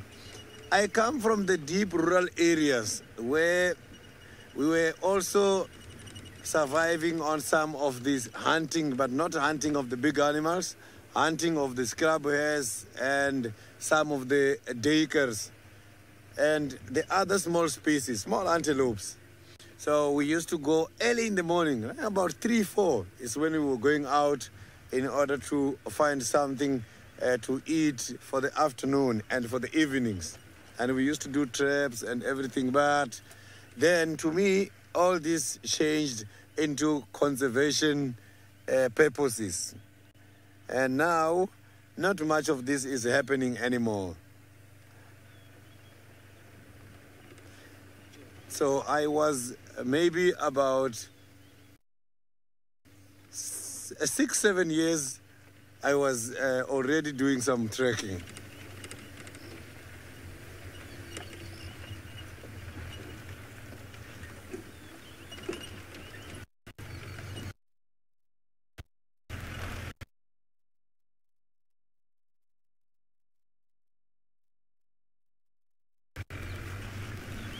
So at the age of 6, 7, at the age of 6 to 7, I used to go out a lot with dogs, and that is where I learned how to track these animals. But now let's cross over to Isaac.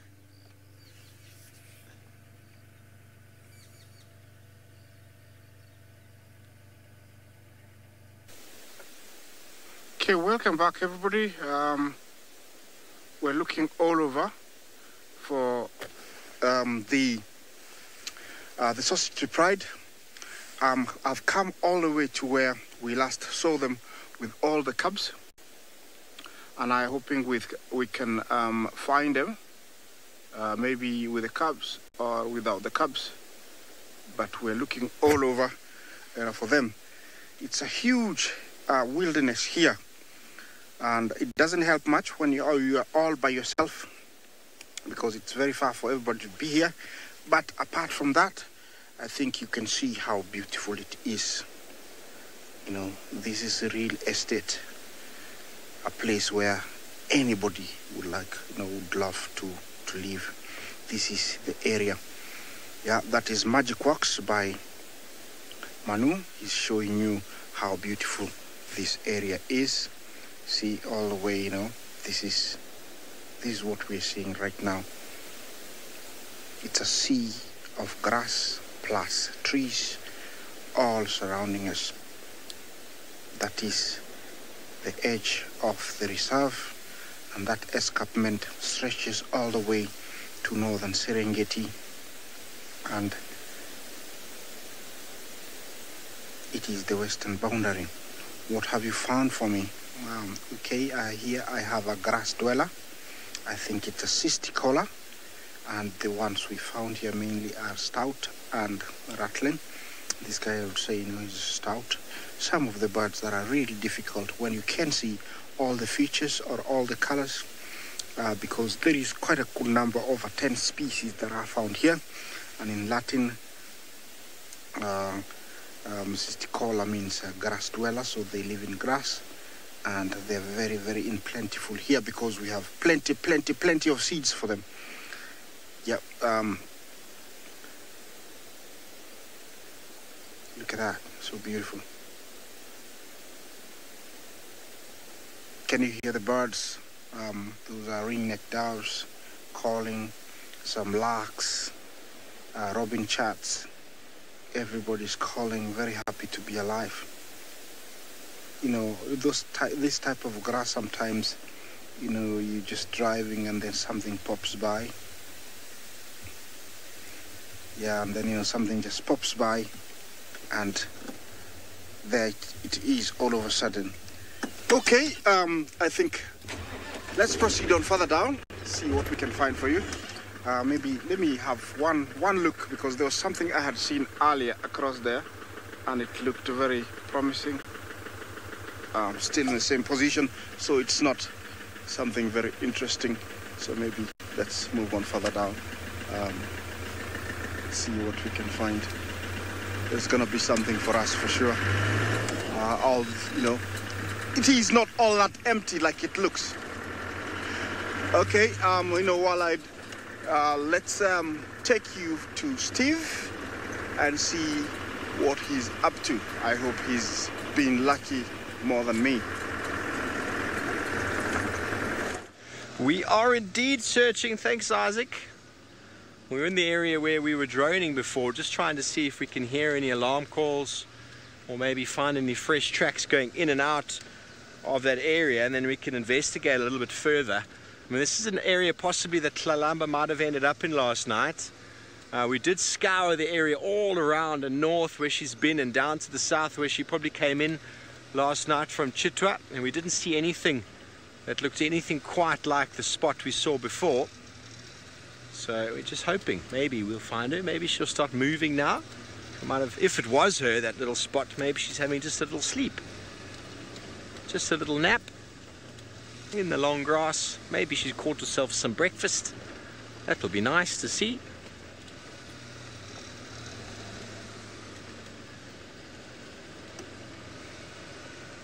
Very nice morning. Oh, can you see this chagra here?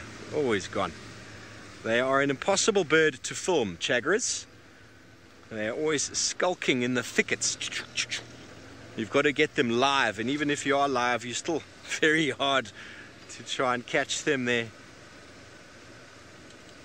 Okay, so this is the big, beautiful big Tambuti tree that I was talking about. I'm hoping one day to find a leopard in this. Is hard to say whether it's 1 or 5 or 6 different Tambutis growing out of the Termite Mound, but it is the most spectacular one I have ever seen. Beautiful Tambuti right down here above the Mwati drainage, and one day we will find a leopard in there. One day. We've had Osana around here before. The one time I found him, he was staring at his reflection in this pan just up ahead here. Every time I drive past, I think that he's going to be sitting there looking at himself again. Keith, you want to know if any of the big cats hunt baboons? And most certainly lions and leopards will both hunt baboons. Leopards being a little bit more sort of commonly a predator for baboon, but it's not uncommon for lion to do so. One of the reasons... Oh, is that a little bit of spittingness happening there? It's one of the reasons why baboons have got their oligarchy, the dominant male baboons that are there to sort of protect them. And it's to protect them against large predators such as lion and leopard. Obviously, baboons are daytime animals like us, so they don't have great eyesight. So they spend the night in the trees, very, very high up, as high as they can, trying to sort of hide away from any nocturnals, because leopards and lions will try and hunt them during the night, but they also take them by day if they can get them. But baboons are generally quite vigilant. There's always somebody watching, always someone sitting high up in the tree watching to see where lions or leopards might be coming from. But then also very large birds of prey are also known to catch small baboons from time to time. But baboons do have very large canines. The big males have the potential to gang up on leopards and kill them. I've never known of baboons ganging up on a lion. Generally they'll flee. A lion's just a little bit too big, but they do have the potential, a baboon, to do a lion some serious harm. They're incredibly powerful and strong animals. They're long, dog-like face and enormous canines, which are not to look pretty. It's all about fighting and competition.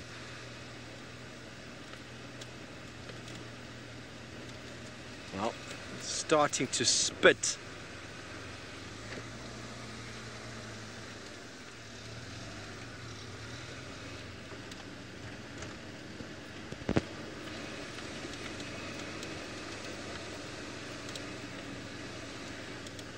Mrs. Lapwing, I'm not sure where those two Avoca males are. Seb heard some alarm call, not alarm calls, but he heard some roaring this morning coming from sort of the southern area, but it was hard for him to really get a distance. We did search around for any lions. We didn't come across anything with the drone. It's not to say they aren't there. This time of year there's very thick vegetation. Even that hot spot we were looking at up here on the hill was very difficult to see at certain angles. You've got to really sort of spiral around to see, because the density of the vegetation, the trees can hide these animals on the ground if they're lying up or in the thickets.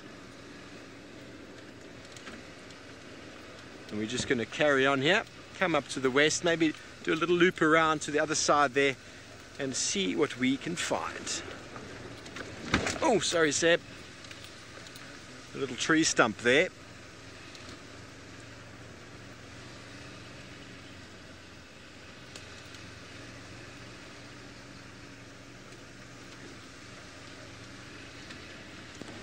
Just switch off from time to time, see if we can hear anything. Just the birds waking up. Some francolins, turtle doves, rattling cisticula.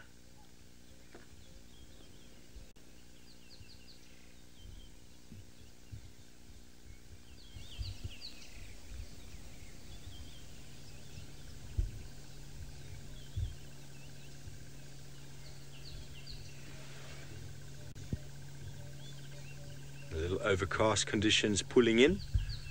A little bit of a front, I think, that's moved in overnight. Wonderful to just sit and stop and listen sometimes. The Tal Franklin's shouting.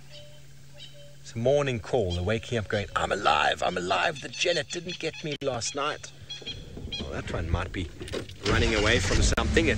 That sort of running, jumping, screaming shout the Franklins do, and sometimes, or the spur fowls, when something disturbs them. Sometimes it's us. Makeup girl, I have never seen a secretary bird down here. They're very common in the Mara and in more wide open places in the Kruger where the vegetation is more grassy. They also like to nest on small stunted sort of acacia trees. We don't have too many of them in this area, and this area is quite dense and quite thick. They're more of a grassland, opened plains specialist, the secretary bird. I would love to see one here. I'm not saying they don't occur here. We did see some ground hornbills earlier on as we were starting our drive, but they took off very quickly. Ground hornbills and secretary birds move along the ground, and they need a little bit of a run-up to take off. So if it's too thick and too dense, the vegetation, they could possibly get surprised by a predator. So they try and avoid dense areas. And if, for example, with the ground hornbills in an area like this, they take off very, very quickly as soon as anything makes a noise, so as to evade getting eaten. Because they don't like being eaten. I don't think anything really likes being eaten. Hey, Seb? No. Okay, so we'll come around. This is the block. Murray, the vegetation turns very quickly. What's interesting is before the rains even come, as the summer is setting in or the daylight starts to change, the trees come back very quickly. The grasses, though, take a couple of days after some rain to flush. So it goes from being very dry and desolate to suddenly lots of flushing happening. And once there's quite an amount of water in the sort of soil, it's quite incredible how quickly the vegetation returns back to this dense thickets that you see around. But within a month or two, without any more rain, you'll see how quickly it turns the opposite way. Back again, the trees will still have access to water. The grasses won't really have access to the surface or the groundwater because their roots aren't really designed for that. But the grasses in sort of the low-lying areas where there is a drainage, generally a little bit greener. Anyway, we're going to continue on here, see what we can find. Still looking at the ground for some tracks, but let's jump back over towards Sydney and see where he's headed.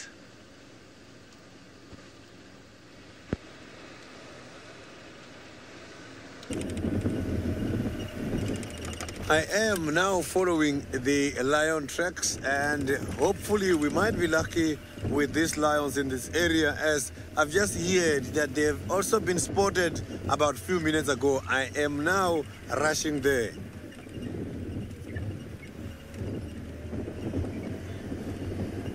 So I'm not sure if it's the Nkuhuma or the Avokas, but things are happening somewhere here on this road.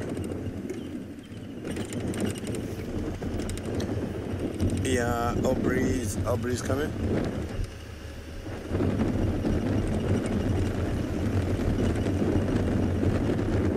I just confirm, is it much more towards Galago?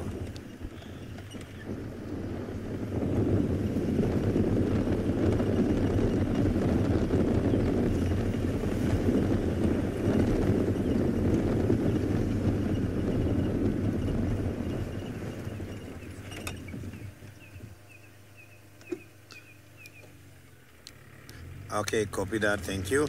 Now I have got the clear updates that yes, there is a sighting at the moment. These lions are heading much more towards the northern side, so we might be lucky when we get there.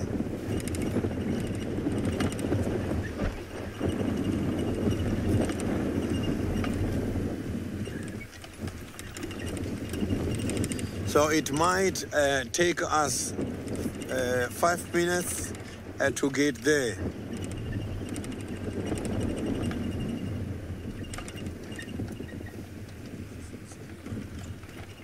So it might take us maybe approximately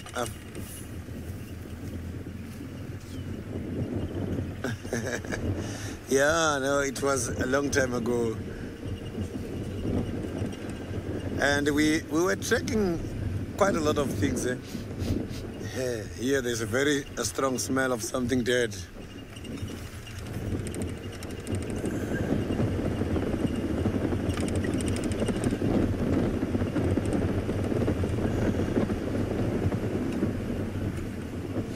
Yeah, there's no more tracks at the moment, but the sighting is there.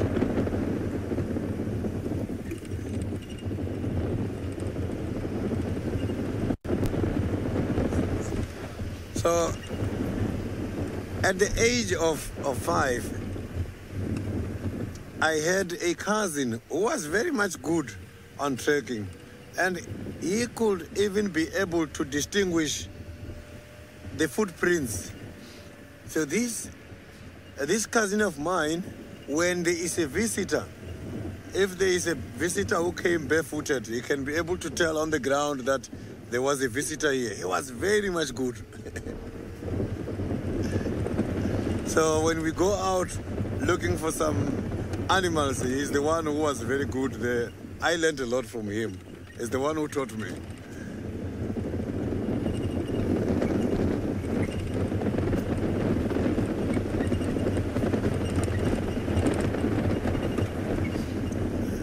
Maybe this is the Nkuhumas, because I can see on the ground is quite a lot of tracks.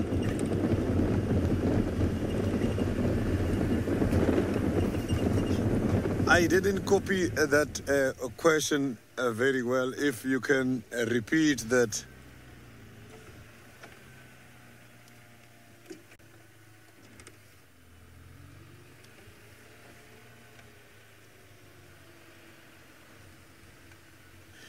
Rosinda, I am not too sure if there are new animals introduced here in Juma at the moment.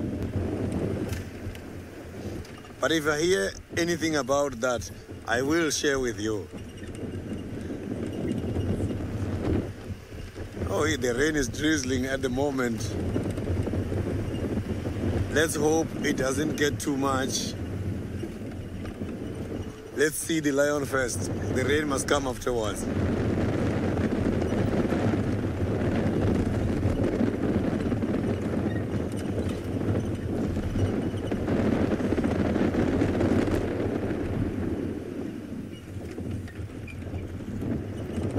So the tracks are promising.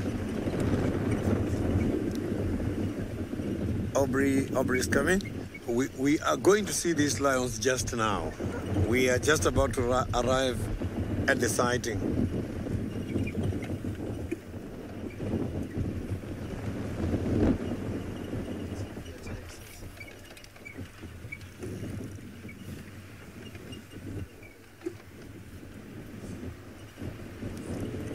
Yeah, Aubrey coming.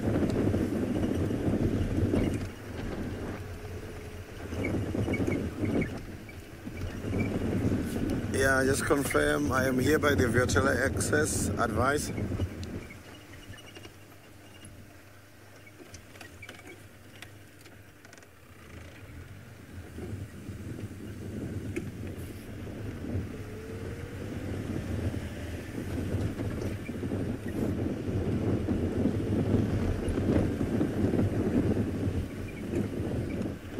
Okay, copy that, thank you. So things are happening somewhere here. I'm standing by, he said.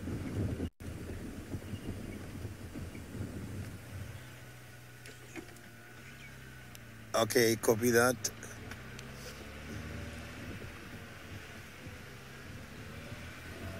So they are having a sighting somewhere here.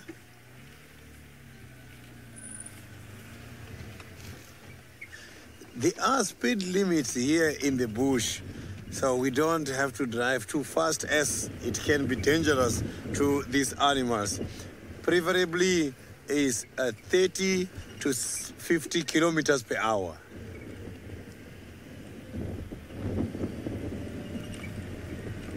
But some of the reserves is even 20 kilometers per hour.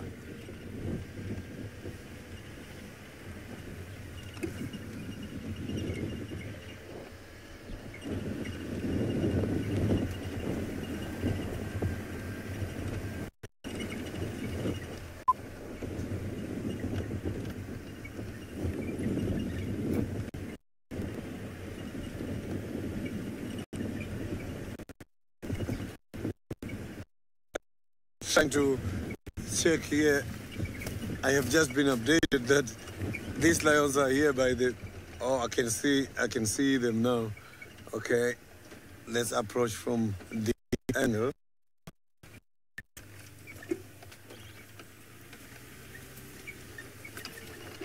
So now we are approaching these lions.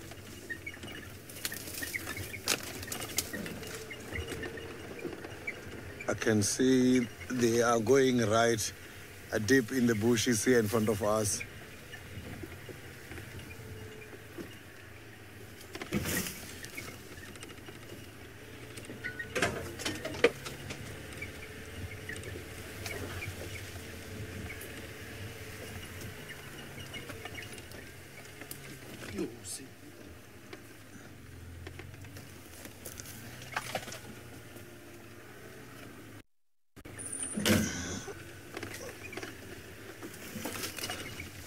I can see those lions from here where I am at the moment.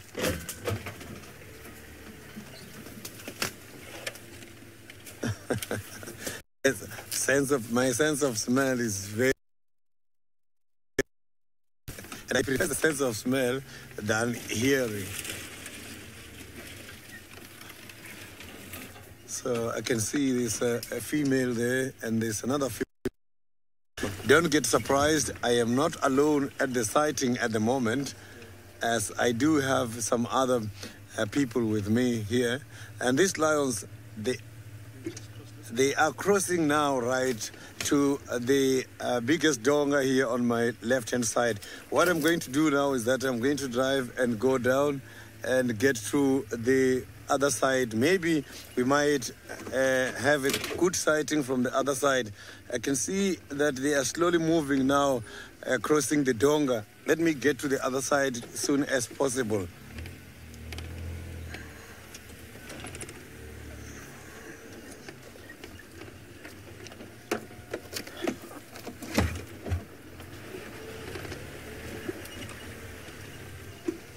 They are walking very much slow. It's just that the terrain is difficult.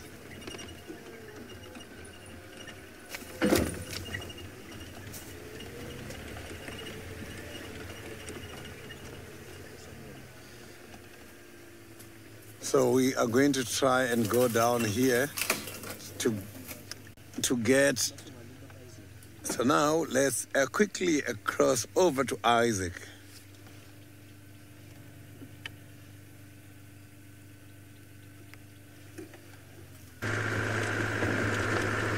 Okay, welcome back everybody.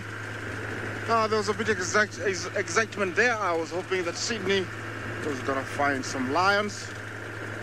All in all, we're all putting the effort to find them, either from here or, from Kruger.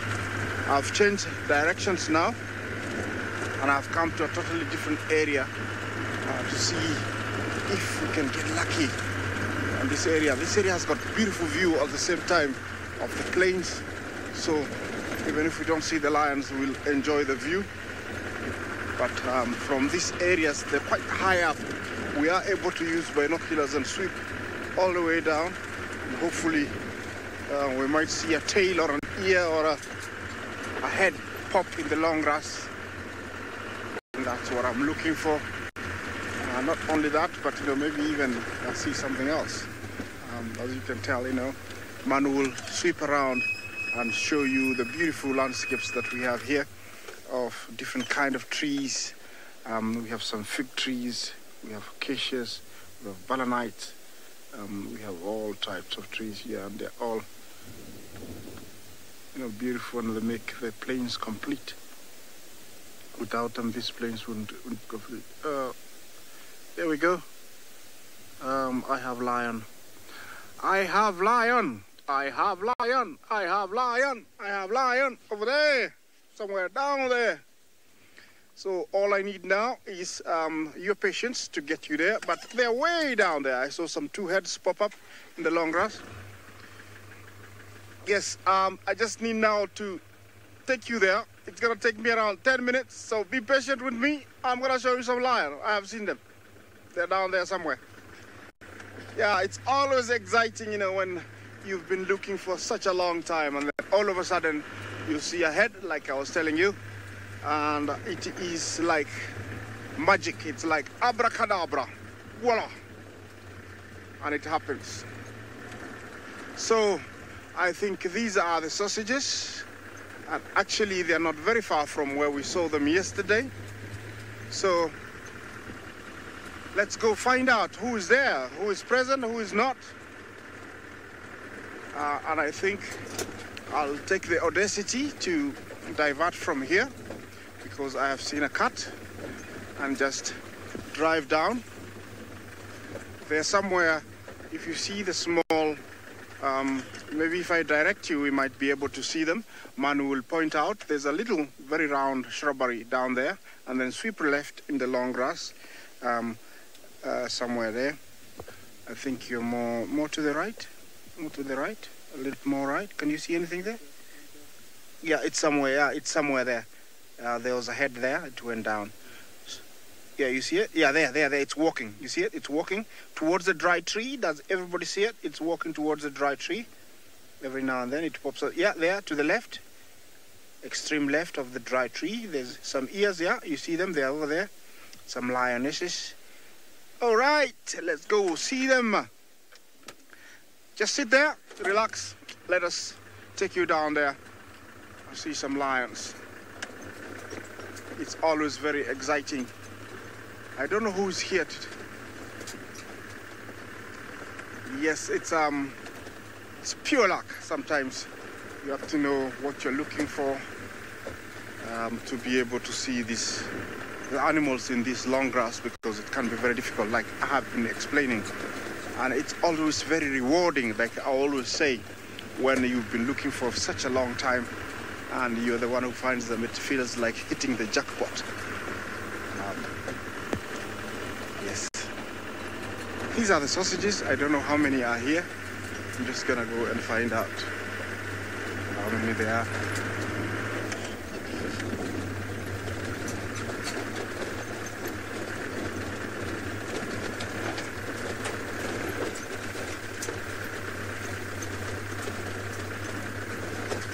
Yeah, over here in this long grass, you have to be very careful where you're driving, because you might drive into a warthog hole, and then the journey towards the lion ends there. Let me take you to Steve while I get there to see what he's up to.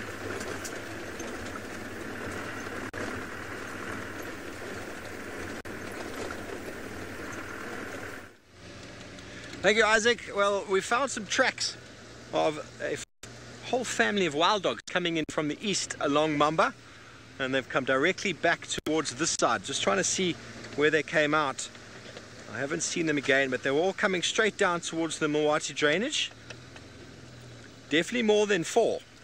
So what it was, which clan it is it the Investex? Is it the Hamilton Breakaways? Very, very hard to say. I think it's probably, well, I'm not going to guess. I'm not going to guess.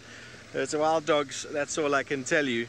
And we weren't able to pick them up on the drone, although Seb would love to see wild dogs on the drone. They do move quite a distance, so they might have moved through in that time. But judging by the fact, because Sydney was in that area earlier following up on our drone from the sky, he'd driven on those tracks by the drainage, so it's definitely before that time. So they could have gotten much further. We don't know. I'm just going to try and see if I can get any sign of them moving here. There's lots of hyena tracks around here. They probably would have come straight through, and maybe if they hunted, they could have gone up towards quarantine where we were. Who knows? The dogs are very, very difficult to sort of understand where they move to. They don't have the same sort of... there's a magnificent kudu over there. They don't have the same movement patterns. Tell me when you're happy, Seb. Don't have the same movement patterns of lions and leopards that we can kind of go, okay, let's check this path, let's check that path. Isn't that beautiful? We saw a couple last night. Senzo and myself were very excited to see some big male kudus on the property. We haven't seen some in months. Murray wants to know how old it is. It's definitely a mature bull, it seems anyway. I'm just trying to look at the amount of turns. It seems like he is fully turned, so anywhere from sort of 5 to 7. But I'm no expert in the aging of mature bulls. It's definitely a mature bull, though, by the amount or the strength, or not the strength, but the twists of the horns. 1, 2, and it's on definitely the third one up. So anywhere from 4.5 to 7. But I am not 100% certain there, ladies and gentlemen. He's not a youngster. Enjoying some breakfast. Mr. Kudu, did you see any wild dogs running through here? He's going, wild dogs? What? No, I didn't. I don't think he would like to see a family of wild dogs, although I don't know if wild dogs are known for taking down large kudu. Oxpecker has also decided to have a little bit of breakfast. See all of the flies on the kudu's face there. I hope that's flies and not all ticks. Looks like flies, eh, Seb? They're not moving. It might be ticks. Oh, that looks very uncomfortable. Yeah, there's at least one of it. A couple of them are flies, and all the other spots. Eesh. You're not looking very good there, boy. All those things on your face. Enjoying what seems to be a russet bush willow. They like growing down in the drainage line where there is access to water. A tree that generally stays green all year round. The trees occurring on the top of the slopes generally lose their leaves due to lack of water. Sandy star kudu males have horns for fighting with other males over females, most certainly. Well, there we go. The oxpecker's having a proper tug there. So that is the design of the horns, is for them to compete with other males. The spiral horn kudu, and those tips are very, very sharp. And the kudu can do a lot of damage to another kudu if the other kudu doesn't return the impact with the horns. And the way that they're positioned, sometimes if a young male fights with a bigger male, they can actually interlock and they can get stuck. I found kudu before that the horns were stuck, and I'm not sure what exactly happened or why a younger, smaller kudu decided to fight a much bigger kudu. But giants, when it comes to fighting, and when they smash horns against each other, it can be really something to behold. Wow, right inside the ear. Wouldn't that be so uncomfortable? But the kudu knows He probably needs a bit of a cleaning. Please, oxpecker, clean them off of my face. Looks like he's starting with the ears. It's a favorite place for many ticks, on the ears. It's a red-billed oxpecker with his zygodactyl feet, 2 toes forward, 2 back, enabling him to hold on, to cling to the side of the kudu, who doesn't have the thickest of fur, so they need to be able to hold on. It's a similar foot structure to woodpeckers, which enables them to hold on to trees. Here we go, here comes his buddy. There's a feeding frenzy on this kudu now. There's a youngster there that's just jumped onto the right of the screen. I thought it was. Oh, he's dancing. Here we go, called the kudu dance. There you can see the adult is feeding a juvenile. The offspring, the youngster, hasn't quite got a dark red beak yet. So it's probably newly fledged from the nest and are jumping around the kudu going, oh, this is so much fun. This is so much fun. They get to play with their food. There we go, right in the ear. Oh, it gets a little bit annoying. MGN, the smallest animals that oxpeckers go on to are warthogs. I've never seen one on a steenbok. But elephants, they avoid elephants because elephants smash them with their trunks, and all the predators, they also avoid them because, well, they have the potential to eat them. But all your medium, large-sized antelope, buffalo included, giraffe, are all prone to being pecked by oxpeckers, who tolerate them for the most part, knowing that it is a symbiotic relationship whereby the kudu is benefiting from having ticks removed from his ear, although it might be uncomfortable. Sometimes you will find, though, that the oxpeckers' activities are very frustrating to the animals, who then shake their heads to get them off. But this kudu clearly is enjoying the attention he's getting this morning. Imagine that. That's a moving, living earbud right there. You see, it gets a bit ticklish inside. But look at his face. Are those ticks? Are those flies? I really don't know. Well, this kudu is hopefully very camouflaged in the thickets, getting a cleansing. Hopefully he will evade lions for today. Well, on that note, talking about lions, it seems like Isaac has found the sausage tree pride. Welcome back, everybody, and here is the sausage tree family, and we have found 2 lionesses and 3 cubs, so we are missing the other 3 lionesses and the rest of the cubs. They seems to be looking down in the gully, so I assume the small ones might be somewhere in the gully here, and any time they might come and show up. That is another one that I hadn't noticed. Good find, Manu, with your big lens. So remember, this is coming live and direct from the Masai Mara. Engage me on hashtag SafariLive. There's that question that has been disturbing you about lions, about the Masai Mara. Just ask now or never, and we will, me and my team will be able to answer you and tell you more about this beautiful place, this beautiful pride. Yes, those are 2 fully grown females. Sarah, yes, they ate yesterday. They ate a zebra. But, these guys, they are masters of eating. So I don't think that's enough for them. They might have to hunt today again. Yeah, that is the nameless lioness. She doesn't have a name, that one. And she seems to be heading somewhere, I don't know where.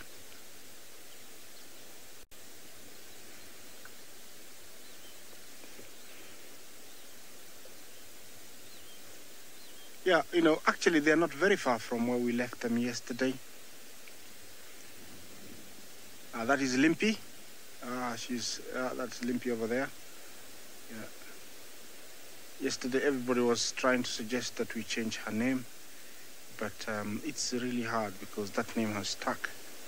And somebody was asking me about what it is. And I think actually it's arthritis, because after a while, walking on the leg, it becomes okay, and she can walk fine. But at the beginning of the walk, she's got lots of difficulty walking. And she's got 2 of the older cubs that you've seen disappear there are hers. Yeah. Nice. Yeah.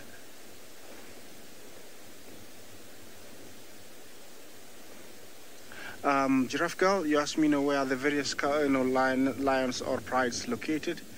Over here in the Mara or in the Mara Triangle, we have about 6 prides, and they are all scattered everywhere. Along the escarpment, I would give you, like right now here we have the Sausage Pride, then in between we have the Oinos, and then farther up we have the Olololo Pride, and then further down we have what we call the Mogoro Pride, and then there is another pride that I don't remember the name that is further down towards the bridge. So they are all scattered, along the escarpment we have 3, and along the river about 3. That's how they are located over here. Looks like the way she's looking, that one over there, she's waiting for the cubs, the youngest cubs, to come out. The Meaty's cubs, there's a female we call Meaty. In case you're just joining us for the first time, Meaty is a lioness that loves climbing trees, and she's got 4 new cubs out there, about 7 weeks old. And yesterday, when they left to go eat, I think they were left behind, and so they've come back for them, and they are going to everywhere where they had been to see if they can find them. Hopefully, you'll stick with us and we'll be able to find them. You can see they're walking quite a long distance. Okay, while I'm changing my position, let me take you to Steve. He's got a beautiful flower.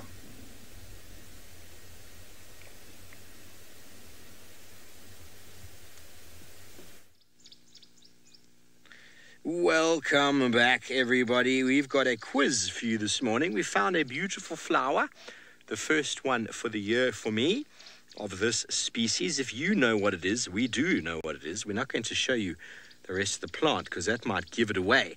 But let us know, #SafariLive, if you know what flower that is being pollinated, it seems, by some funny-looking fly. It's a nice purplish sort of color with the stamens and anthers in a mixture there of pollen. And there must be some nectar somewhere. But very, very nice. You don't often see these flowers out. They don't stay out all year round. It is a perennial plant that we find around, and it might continue on a bit of the theme that we've had for part of the morning. So if you know what flower that is, let's get your answers in as fast as you can to #SafariLive. And let's see who knows what that is. You can hear a beautiful bird calling in the background. Romit, you think it's a wild apple? It is not a wild apple.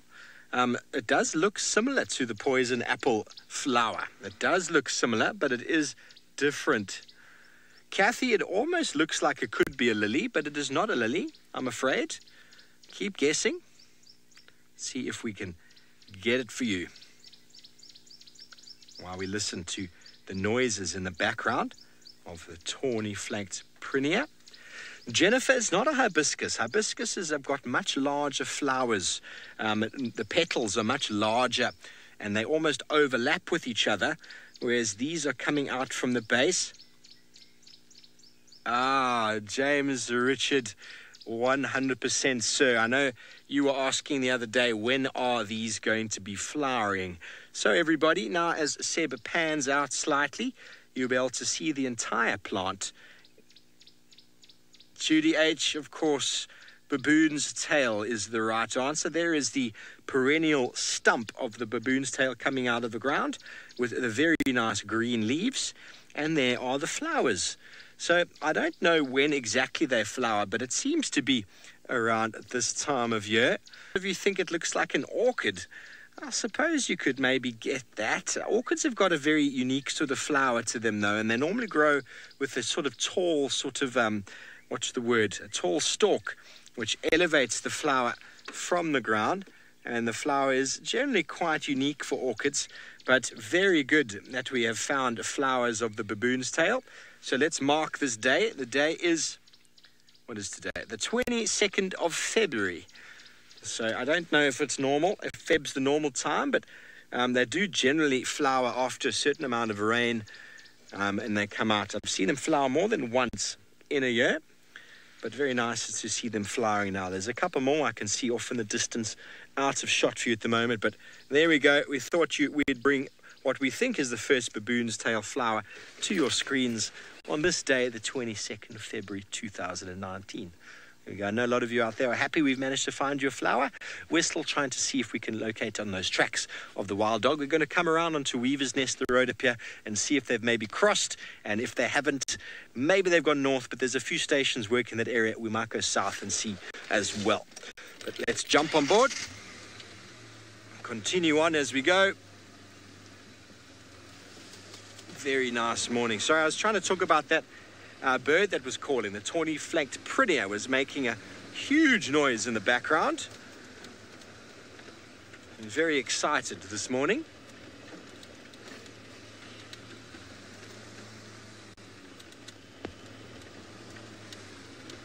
Just nice and slowly along this road. There could be anything hiding in the long grass. Who knows if there's a lion, a leopard, something we might have missed with the drone, because we did check this area, but someone who's still trying to search for some lions up in the north. Let's go see if Sydney's had any luck catching up with the Nkuhuma Pride. I am to relocate these lions here. Just got into these bushes here. We saw the lions and they got and started conducting some hunting. When we tried to cross over the Donga, when we got to the other side, they were gone. But another quick sighting took place. They were spotted running somewhere in the middle of the block. I am not going to leave them. I'm going to go back around this block, as I am not alone. There are other vehicles who are also looking for the very same lions. Chances are very high that one of the vehicles is going to pick them up.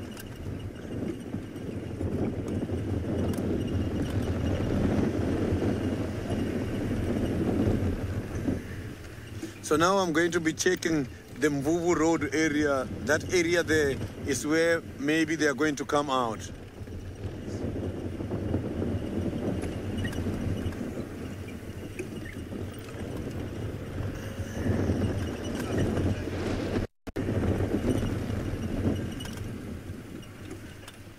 So the only animal we saw, it was the small impalas. We didn't see any kudu, any big animal which is preferred by the lions. It's not there. Maybe that is what they were chasing when they were spotted quickly running.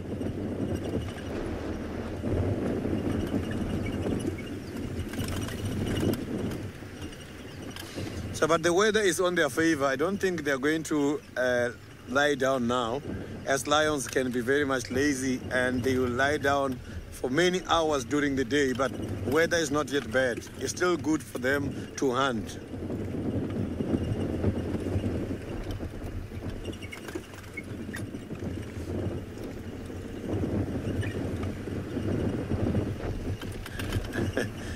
Indigo girl, they were hunting. I don't know if maybe they lost patience and decided to just chase something, because they were spotted chasing something, not running away from us, but after something. And the only animals we saw, it was the impalas after that. But according to the vehicle which spotted them, they were definitely trying to chase something.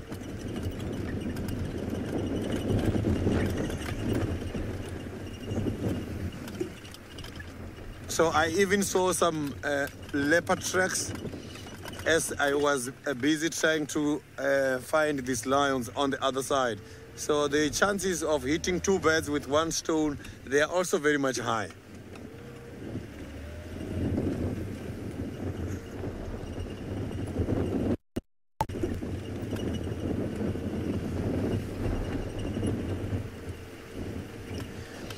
So now let's go back to Isaac in the Masai Mara, still with the lions.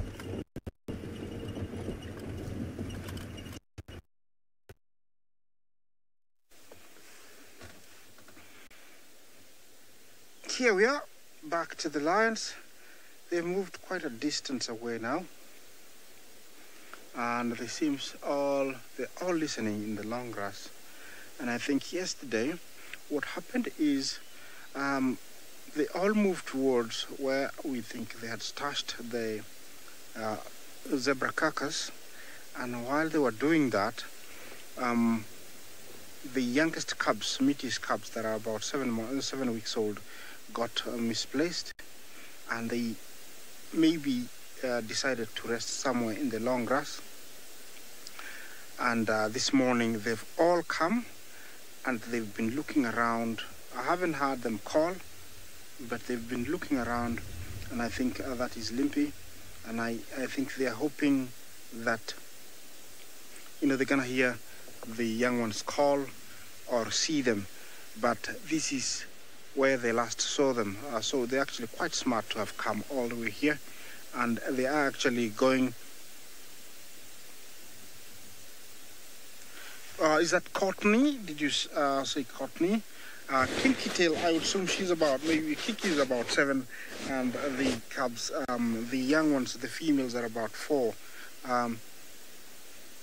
Yes, I would say, you know, she looks, Limpy looks like around 4. Looks like the first, the 2 cubs she's got are her first litter, so she's around 4. All the rest, you know, the females are around 4.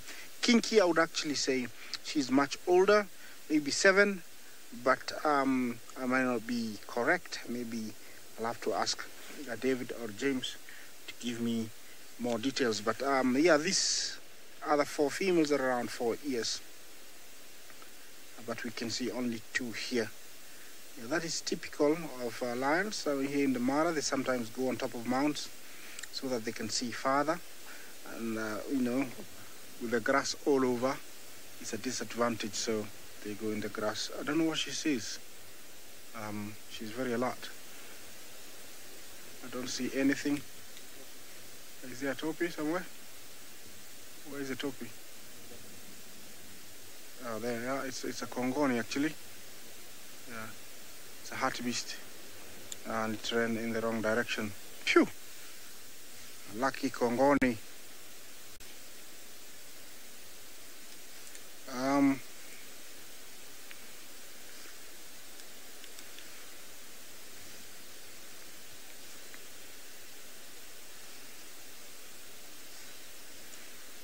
Please, Ravinda, repeat that question. I missed it. It broke down. We didn't hear it very well. Yeah, that's, you know, you can tell sometimes. Yes, the limping lioness, that is Limpy, and we don't know what caused the injury because none of us witnessed what happened, but we all think it's an injury that was very bad. It healed, but before it could heal properly, it broke again, and so every time maybe it goes to her, you know, she injures herself, maybe hunting, and so it has developed to a sort of arthritis because it does look very painful in the beginning every time, and then when she walks on it for a while, it stops and she can walk okay. But, you know, every morning it's actually very difficult for her. I think it's arthritis that has gotten into. It's gotten into, you know, to become, you know, arthritis. Sometimes lions, you know, will be sitting like the way she was sitting, and then something would appear like the way it did appear, that Kongoni. I don't know if you saw it, and that's why they are termed as opportunists, because, you know, they will be sitting in one position, and then all of a sudden something would appear, and they will take full advantage of that moment. The reason is they don't know when the next meal is going to come, so they utilize every moment. These girls are not thin though, as you can tell. They're very, very healthy. Okay, while we wait for this girl to decide what she wants to do, let's take you to Steve, who's got some elephants.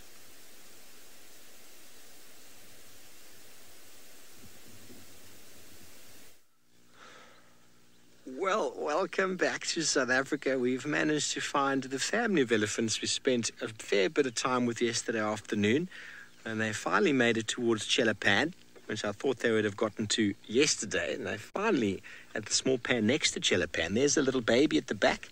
He tried to drink, and he just fell in the water. Oh, there's a monitor lizard on the right there, Seb, just moving out of the water. He's probably terrified that there's suddenly elephants in his little watering hole.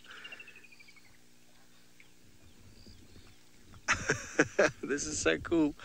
So awesome to see elephants drinking. And the little baby is sticking its whole face in the water. I wish it was out in the open for you to see here. But it can't use its trunk to drink. And that's why you'll see its whole face will get wet. And it just stuck its head in. It fell into that little thicket just now. It was so funny.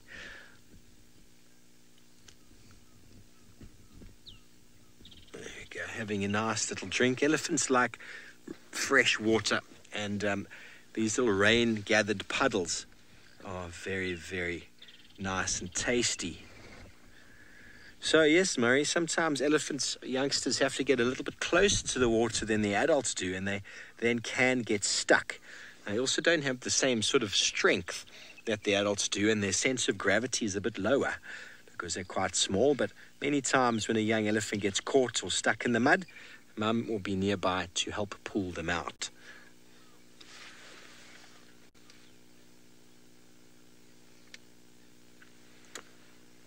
Okay, so she's trying to figure out what to do with us. The youngsters are very relaxed. Penguin, that's a really good question. Essentially, the elephant's trunk is made up of muscles left, right, on the front and on the back. The entire sort of trunk. If you picture the trunk as being a straw, they have the ability to control everything. The left of the straw, so the entire circumference of the straw, they've got 4 lines of muscles. And basically what they do is they suck it up to a point. They hold it there, like what you do with the straw. If you go and you suck up, or you stick a straw into the water and you put your finger on the end of it and you pull that straw out, that liquid stays in. So the elephants are able to, with contraction of their muscles, pull the water up to a certain point and then hold it at that point and then put it in their mouth, and they release the pressure causing the water then to run down the trunk again and out. If you've tried that with a straw, stick your finger on the end of a straw, stick it in some water, pull it out, you'll see the water stays in, release it, the water falls out. That's the best explanation I can give you without actually getting right deep inside of an elephant's trunk. They reckon, over 100,000 muscles in the trunk, so it takes a lot of doing, and that's why the youngsters really aren't able to do anything in the early stages, because it takes a very long time for them to figure out how to move. To do what she's doing there is requiring her to twist and turn and use all of the muscles in that trunk. It takes years of practice, 2 years at least, for them to be able to effectively use the trunk. You can see the youngster at the back there is trying, but eventually they give up trying and then stick their face in. Chris Rexick, you said it's a very smart way of drinking. Yes, indeed. Imagine sucking water up in your nose. It's not the most ideal, but if our noses were much longer. See, the nasal cavities of the elephants are very high up in the brain, just there close to the eye. So they've got a really big or long area of the nose that they can suck the water up in before it actually goes into their sinus cavities. What's wrong, Mama? See, her head's up a bit.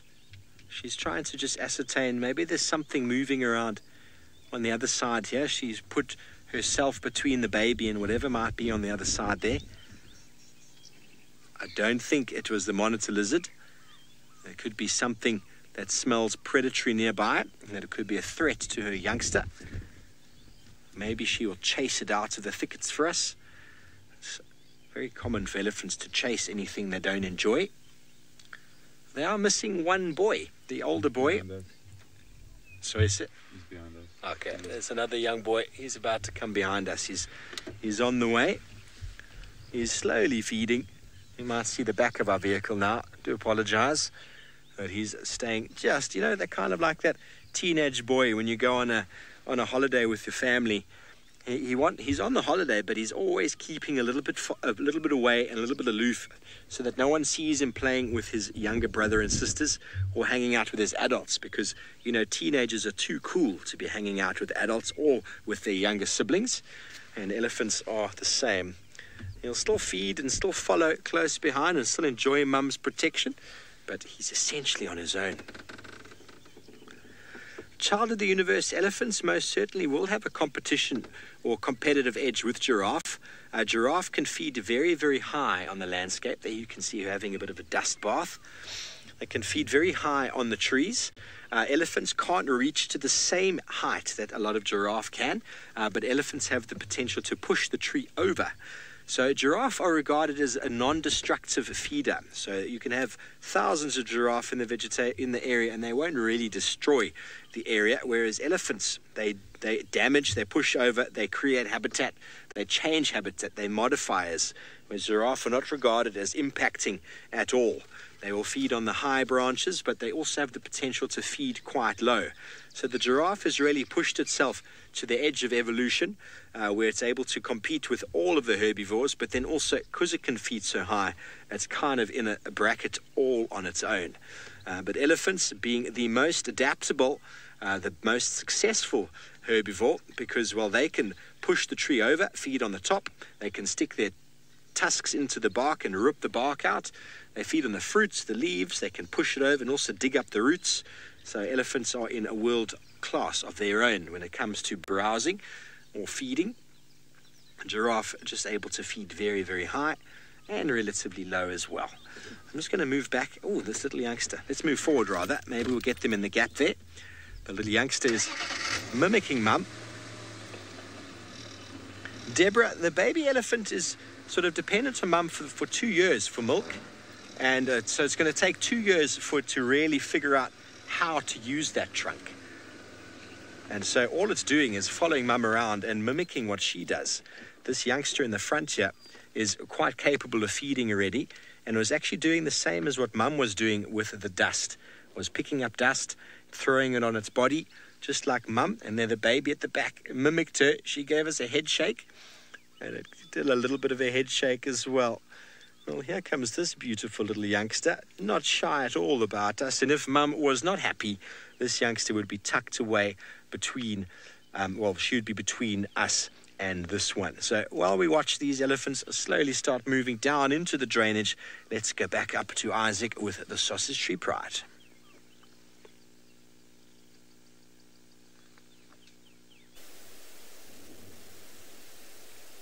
All right. Looks like, the first one, who was limpy, arrived here and decided to stop there. I don't know what's going through her mind right now. Sorry, I have a vehicle that was parked close to me, but it's leaving. That's those noises you can hear. Yes, we have a vehicle that was parked, but he has left. She's staying there. I don't know exactly what she's thinking or what's going through her mind.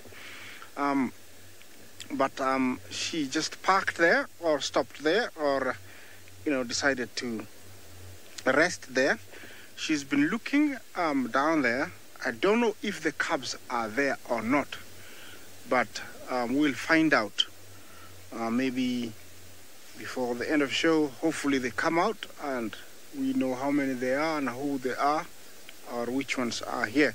But I'm very much like you. I just arrived, and remember we've been looking for these guys since this morning. And these girls have made an effort to backtrack everywhere they were yesterday, all the way to here. They're all resting in this tree here. That's another one over there. So, and they look very rested now. They're not looking like they were earlier on. So I'm hoping the little ones are somewhere here. Hopefully. so that they can stop struggling or feeling sorry. I feel very sorry for them, when they're walking around, they're not together. It's very different, and it's very unlike what we normally, how we normally see them. We normally see them together in company of all the cubs and maybe sometimes the males. But to see them scattered like this is very unlike the sausage tree pride. If somebody came across them right now, you'll never believe it's a sausage tree pride that we normally see of all the cubs. Plus females, and sometimes the Oldonyo-Payak males, but it is the sausage tree pride in a very totally different location. We're used to that beautiful forest where they live and where they reside most of the time, but right now they're out in the open plains, quite far a distance from where all the cubs were born. Yeah, that Olympus coming in, see. Yeah, and one of her cubs. Ajit, what happens when my vehicle breaks down? First of all is to hope that I don't break down. And that's why every day, if I have an issue, I'll have a technical report that I have to do about the vehicle in case there's a noise, there's a gauge that is rising. And every Monday and Friday, I have a mechanic who goes thoroughly under the car and fixes most things. Of course, something might break that he missed or I missed. If that happens, then I might use my mechanical skills that I have, if it's fixable, and if not, then I'll use what we call a mobile phone and a call for help. We do have a number of vehicles, very much the same like this one in camp, about 3 of them. And so if I call camp, one of my other colleagues will come and pick me up or bring the mechanic. But most of the time, I hope that I don't break down. Rajit, I hope I answered your question. Yes, this is not the kind of place actually you want to break down, because distances are very far, and also there's no streets that I can tell you, go to North Street and then turn on 3rd Street and then drive down the alley and stop at the bridge and I'll see you. We don't have such directions. So here it is landmarks, and that could be the tree, a place where somebody got stuck. You can say, you remember where Mike got stuck? Turn left there and then go straight. And then when you reach that ditch on the left, turn left again and then drive on, and I'll see you. I'll flash the lights and then you'll see me. Those are the kind of directions we give here. So first of all, you hope you don't get stuck, because even whoever is coming to rescue you, if you cannot fix your vehicle, might get lost more than you. So you might end up having more people in problem, just because somebody doesn't know, or you don't know where you are. So first of all, you hope you don't get stuck or you don't get broken down. Looks like they have relaxed and nothing much is happening, but all in all, it's always a pleasure to see them do nothing sometimes and just relax. You can see the little guy behind there, he's playing. Those are Limpy's cubs. He's about 6 months old. They're still very dependent on their mom. You can tell they're playing. The legs up. Yeah, they're eating at the same time drinking. And the more they eat, the bigger they get, the less milk they drink. Yeah. Snazzy, do the big cats, lion, leopards enjoy the wind? I don't think so, and I don't have an answer to that. I think they enjoy it when they're downwind and they have to go for something upwind. I think they enjoy it. But very much like us, when it's too much, we don't enjoy it. And when it's too hot, we enjoy it. So to tell you that the lions don't enjoy it or enjoy it, I'll lie to you, but it depends on what it's there for. If they're down and they're hunting, I think they'll really enjoy it. If it's just blowing and they're walking in the open plains, I don't think they would enjoy it. So maybe you'll find an answer from my explanation of what you think they do. Do they like it or not? I would say they don't like it if it doesn't have an advantage to them.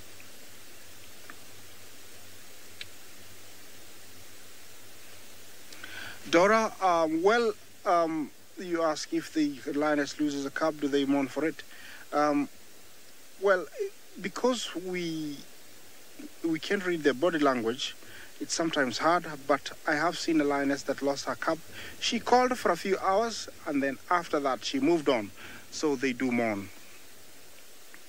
That maternal instinct is very strong, and very much like humans, the first few hours, weeks, and months, it's very sad. For lions, I don't think it lasts long.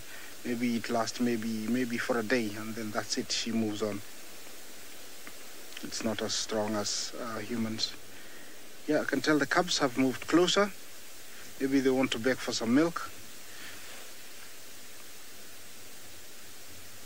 I can't see them from where I am.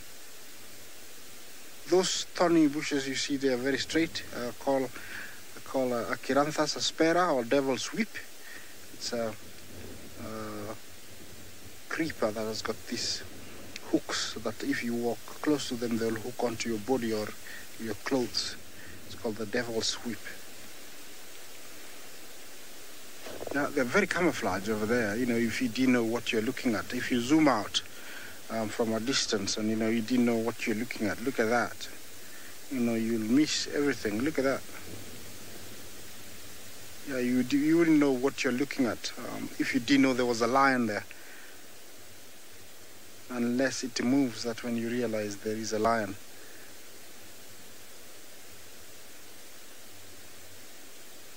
Yeah, the lion population in this area we are in is actually quite healthy, and we have lots and lots of young ones at the moment.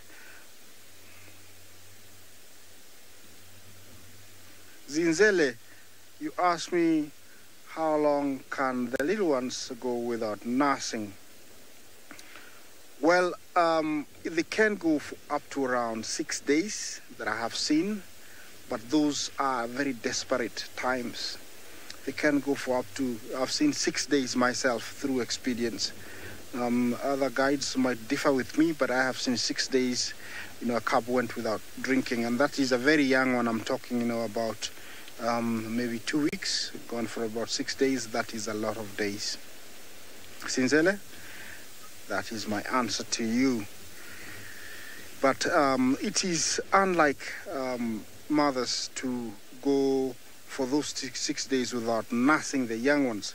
What makes that happen is usually scarcity of food, which means the female has to walk farther to get, something to eat to produce milk. And so, that's why it takes that long sometimes for the females to come nurse them. Okay, while we wait for something to happen here, let's take you to Steve and see what is happening.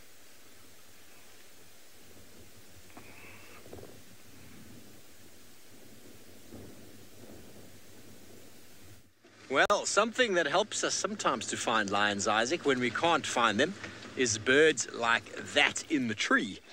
Oh, got a vulture right there. Looks like a white-back vulture.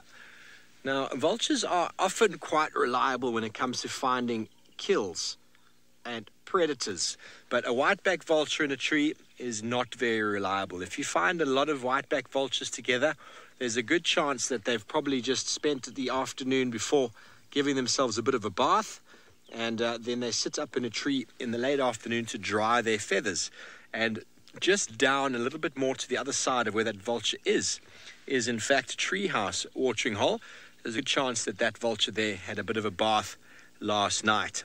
And the bathing helps to clean them, and also then they'll sit in the sun and dry the feathers, and the solar energy also has the added bonus of killing any parasites and sort of things on the feathers that might be quite sort of disgusting. But talking about animals that aren't very clean, we are going to be popping into the den site in a moment to have a look and see, with these cool overcast conditions, if indeed there is some action around the Djuma den.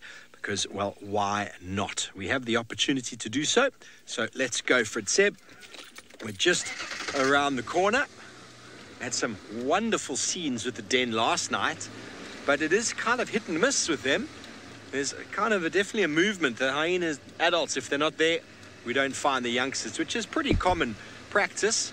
The youngsters are a little bit too young at the moment to be hanging around. As soon as mum is gone, doops, down in the ground. Nana B, you want to know who is more vicious about around food, wild dogs or hyena? Well, in wild dog, there's no real social or very sort of friendly around it. They don't fight each other. There's a very excited cackling that they make when they make a kill, but they don't beat each other up. They don't hurt each other. Whereas hyena, it's all about who is the biggest and strongest, and they dominate. They absolutely dominate. They're kind of similar with lions as well. If it's a small animal, the bigger and stronger lions in the pride, namely the males, will just capitalize all of the food themselves. If it's a small kill that the hyenas get, the matriarch will take all of it herself until she's fed, and then it will go from her to the next, and eventually the last ones to eat will be the lowest of the rank. So wild dog are very sort of, what's the word, very friendly in their approach, and they aren't that aggressive. Unfortunately for the animal they kill, though, the animal they kill gets badly dismembered and ripped apart in a matter of moments. But they feed very, very quickly, gorging themselves, and then they'll often go back to their den or wherever their youngsters are to regurgitate some food, something that hyenas don't do for the most part. For the most part, they do not regurgitate food. They're not looking active this morning. Let's have a look on the east wing. The east wing is where I've had the most luck. Hopefully there's something here. No one here this morning. Doesn't mean that they aren't here. It just means that the adults are out. Here is the Djuma den, as Trish calls it, the Djuma Health Spa or Holiday Resort, because they've got a little bit of a pan just off to the western side. It's definitely their summer home. The royal hyenas of Djuma have got winter and summer homes, and well, this is indeed their summer home with a nice view, a north-facing entrance, an east-facing entrance, and on the western side, a nice little spa/pool that gets all-day sun. So a great place for tanning, a great place for enjoying some cocktails on those warm afternoons. I do jest, but can you imagine the hyenas sitting in that small pan drinking cocktails with little umbrellas and straws? You can just sort of see them, can't you? Please, I'm sure one of you is going to go do a screenshot for us and do some sort of photoshopping, getting one of the hyenas sitting in that little pan drinking a Mai Tai or something like that. What cocktails would hyenas like if they could have one? Seb, what do you reckon? Should we throw it to the viewers? What cocktail do you think that the hyenas would have? If hyenas could choose a cocktail, what cocktail would it be? Diane, you want to know where June sits in the hierarchy? And she's right at the bottom, I believe. I believe she's below Heart, and Heart is second from the bottom. She's not a very high-ranked female at all. And so with her having two youngsters now, they are supposed to inherit her rank, which means that they are going to be very low-ranking members of the clan, and they will be much lower than Plonk and Pretty and her youngsters. So they're going to be in for all sorts of interesting stuff. At the moment, they're still quite young and cute, but as soon as they get a little bit more sort of size on them, Plonk and his cousins are going to give them a very, very hard time. That is the way with hyenas. But send through your cocktail ideas. What cocktail do you think hyenas would drink if they had the opportunity? I'm going to give it some thought. Seb is saying mojitos with wild mint leaves. Indeed, that sounds quite nice. It does indeed sound quite nice. But then we got to talk about from a hyena's point of view. Probably quite a heavy cocktail. Maybe a Bloody Mary with an impala foot as the celery stick. Oh, Cindy, you say Bloody Mary. You're right after me there. Very good. And with a little small Dacre foot or impala hoof as the celery stick.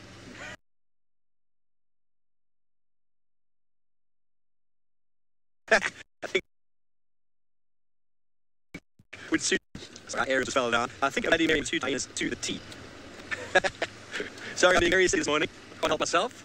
We were up very early, and I've had 2 very strong cups of coffee. But it's nice that the temperature's quite nice and cool. Means we'll be able to exercise. Sorry, Seb, the aerial keeps falling down. We'll be able to exercise quite early this morning, which would be wonderful. Now we're just driving along the southern boundary, the fire break. Makeup girl, you say fireball. I've never heard of a cocktail called a fireball. I know there's shooters called fireballs. I don't know of a cocktail. Sounds interesting. Sounds spicy. Fiery and spicy. Ooh, there was a cuckoo. It's gone. I'm really trying to get cuckoos on camera for you folks, but they are very, very elusive. Very hard to capture, even when you're live sometimes. They're just gone. We have had a few this year, but not as many as I'd like to show you. This is the time of year to really get into your cuckoo knowledge.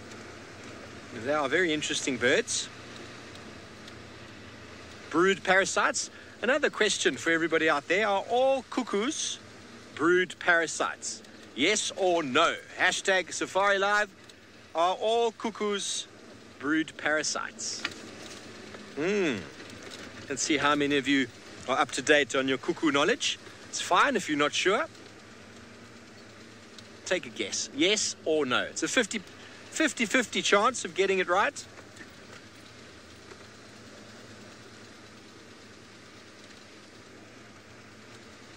So we've got the Levalance, the Jacobin, Diedrichs, classes, long-crested. Oh, not long-crested. Penguin says yes. Jenny says no. Okay, let's keep them coming. I'm not going to... Oh, there goes one. Oh, there he goes. Look like an African or a common cuckoo. We get the great spotted, the thick build. Most viewers say no. Most viewers say no. Well, most viewers, you are 100% correct, because the cuckoos are actually part of the cuckoo family, and they are not brood parasites. So it was a little bit of a trick question. So well done, those of you who didn't get it, who said no. You're 100% correct.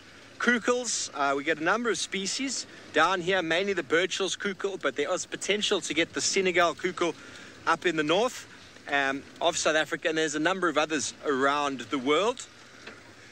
I'm going to go that road. Which one, Seb? Left or straight? That's straight, eh? Yeah, let's go up Zoe's road. So the cuckoo, which is a skulking bird that stays here all year round, the Birchalls, they nest in little thickets, quite low down, and they definitely do have their own chicks. They don't brood parasite like the rest of the cuckoos do. But anyway, let's go back up to the Masai Mara, and this time it seems like Isaac has found the cocktail sausages.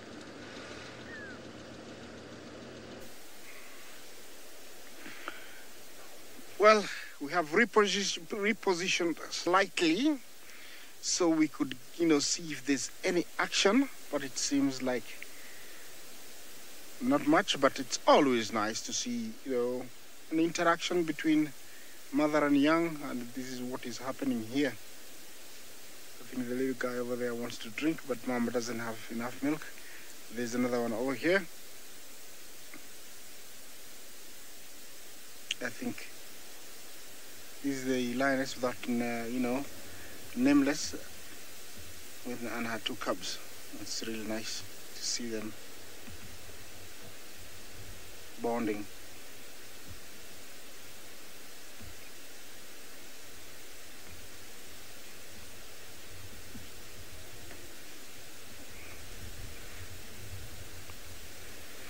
Yes, lions are very friendly when there's no food around. When there is food, and especially if it's not enough or they seems to be very hungry and it's a small animal, they can be very aggressive towards each other. Most of the injuries I have seen in the faces of most lions and lionesses have been caused by pride members fighting or, quarreling, for food. But after, they need each other, and the bond is usually made up by a lot of licking and a rubbing of heads, and looks like it is the case here. There's no food. Look at that, so sweet. Yes, happy moments. That one has got a big tick. You see it over there? Doesn't really affect it because it doesn't suck, that much blood. And eventually, maybe when it ages, it's going to drop off. Or maybe when they walk through water. Hey, buddy, you say you need a name? I must tell you that we need to make a committee to decide exactly what we're going to name her. But this is something that I cannot do it all by myself, because they're all our animals, although I do have the authority to decide sometimes, but it would be better if we discuss with everybody. But she has been that way. Remember, I was explaining yesterday how we name these animals. It's either by character, by a behavior, by, something.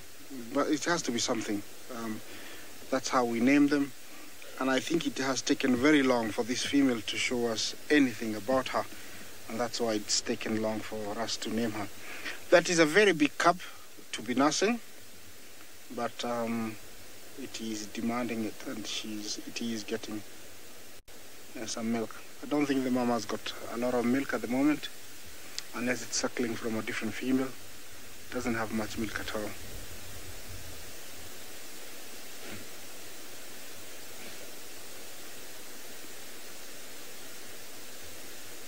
Yeah, it doesn't have, she's not producing much milk, but the young ones can go and suckle from another female. She might stand up if she feels like, the nipples are getting, painful, because she doesn't have, that's what has happened. Yeah, they don't have much milk. They're asking for it. The young ones have to go to different females to get milk, which is okay for the young ones. And the females, they'll allow other cubs to cross-suckle, which is very unique, and especially with the lions, unlike other animals. The only other animal that I know does that, but only after the mother producing milk dies, is elephant. They will they'll start lactating and produce milk for young ones that have been left off or orphaned, so that they can get milk within 24 hours to 36. But here with lions, as long as a female is producing milk, anybody can suckle from any female. I think this little guy has made a good choice, but it's not very welcome. It's amazing how they can just let any cub drink without any issues, any problems. Yeah. Okay, sit there. Sorry, I'm just gonna reposition so we can see them, nursing in a better position. Otherwise, we're only seeing their backs. It would be nice. It wouldn't take even a minute or a second. Just reposition a little bit.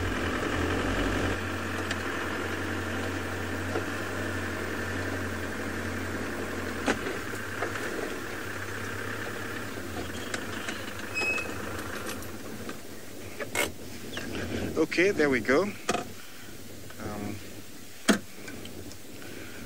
Okay, on behalf of everybody, my fellow guides, for Sydney, Steve, I, and my cameraman Manu, it's been a pleasure hosting you this morning.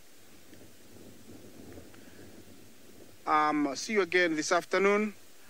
Goodbye and have a very good morning. Bye-bye and tune in later on.